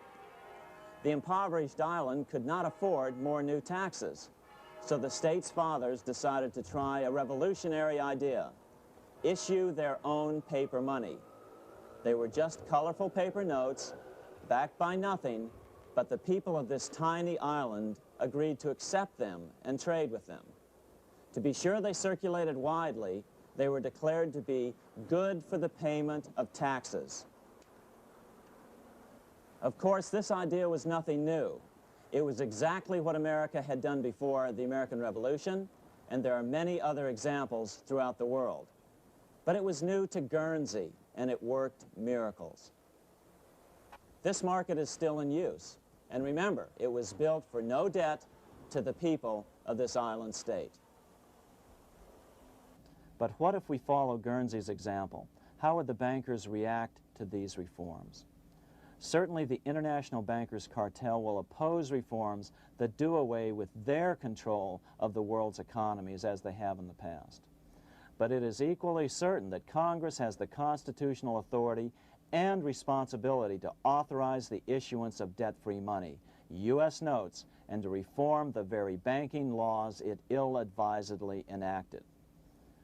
Undoubtedly, the bankers will claim that issuing debt-free money will cause severe inflation or make other dire predictions. But remember, it is fractional reserve banking which is the real cause of over 90% of all inflation, not whether debt-free U.S. notes are used to pay for government deficits.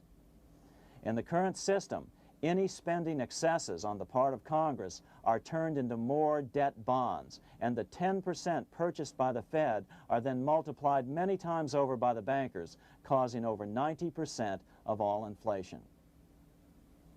Our fractional reserve and debt-based banking system is the problem.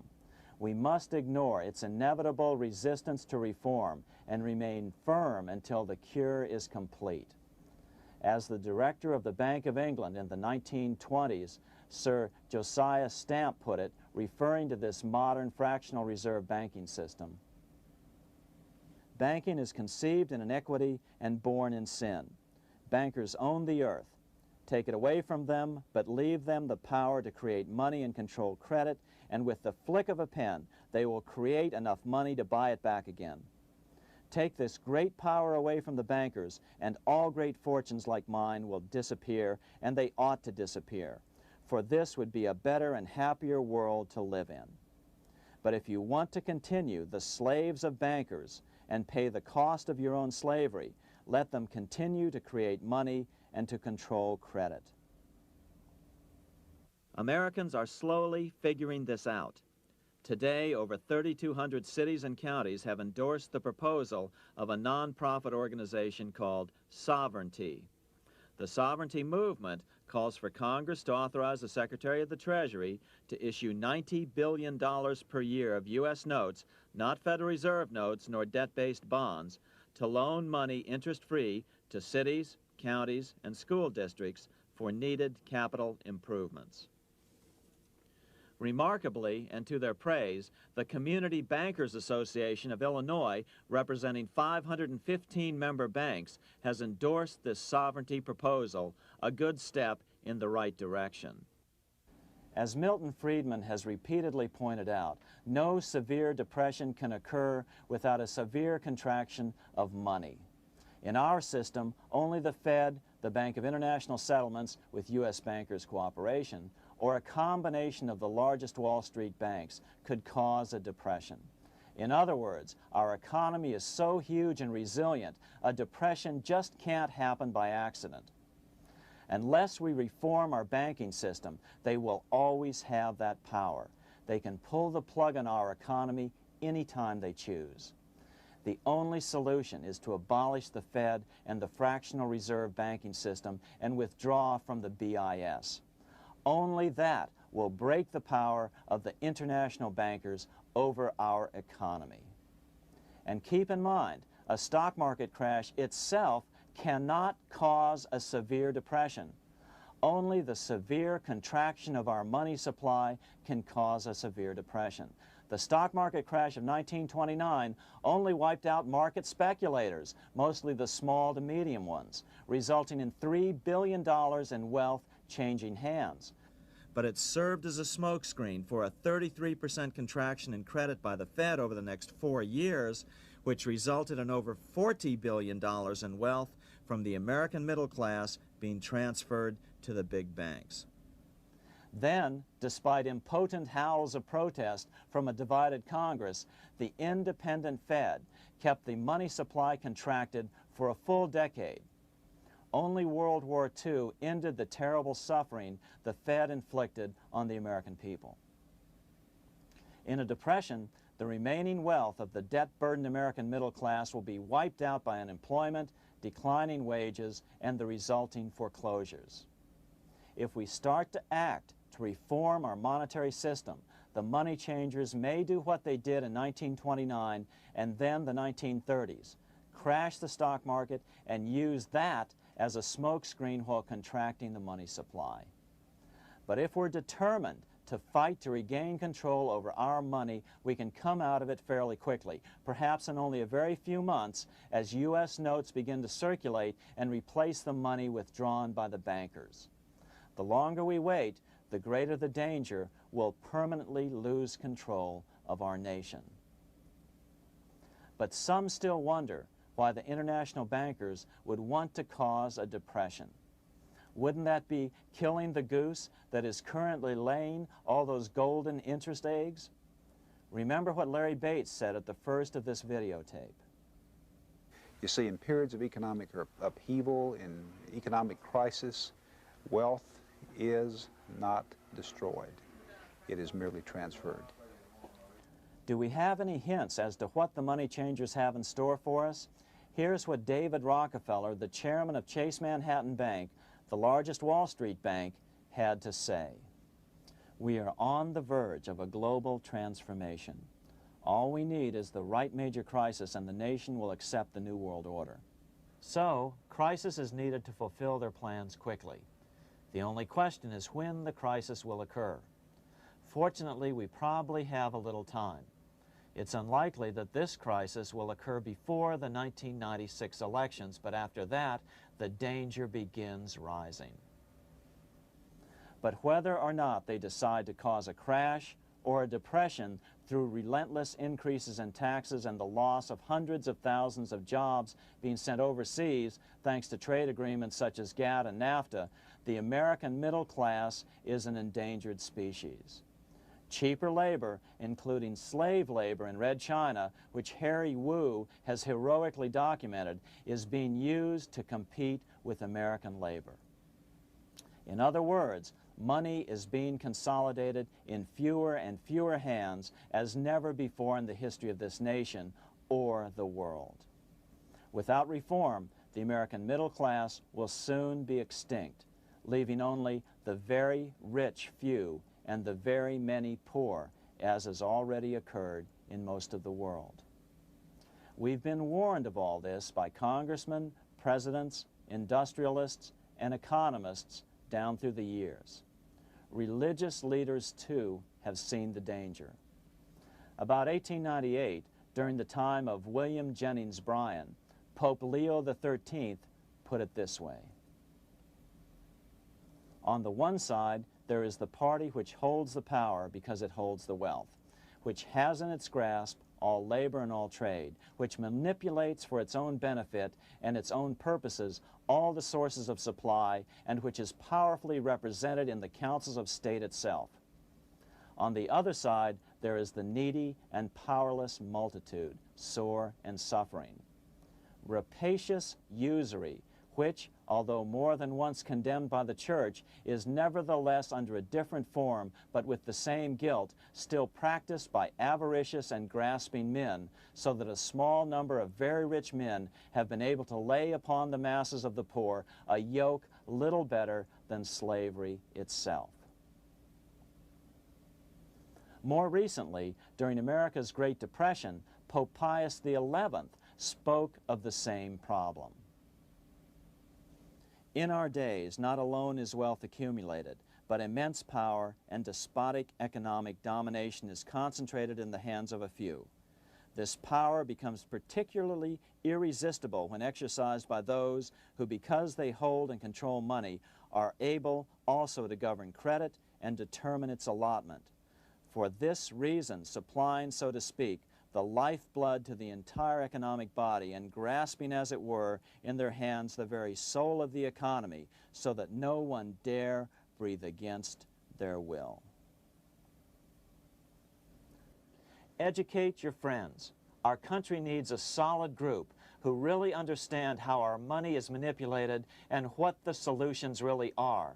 Because if a depression comes, there will be those who call themselves conservatives who will come forward advancing solutions framed by the international bankers.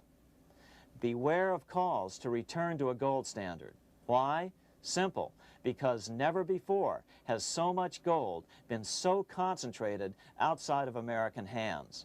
And never before has so much gold been in the hands of international governmental bodies such as the World Bank and International Monetary Fund. A gold-backed currency usually brings despair to a nation, and to return to it would certainly be a false solution in our case.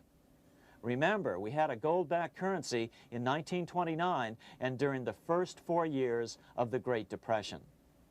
Likewise, beware of any plans advanced for a regional or world currency. This is the international bankers' Trojan horse.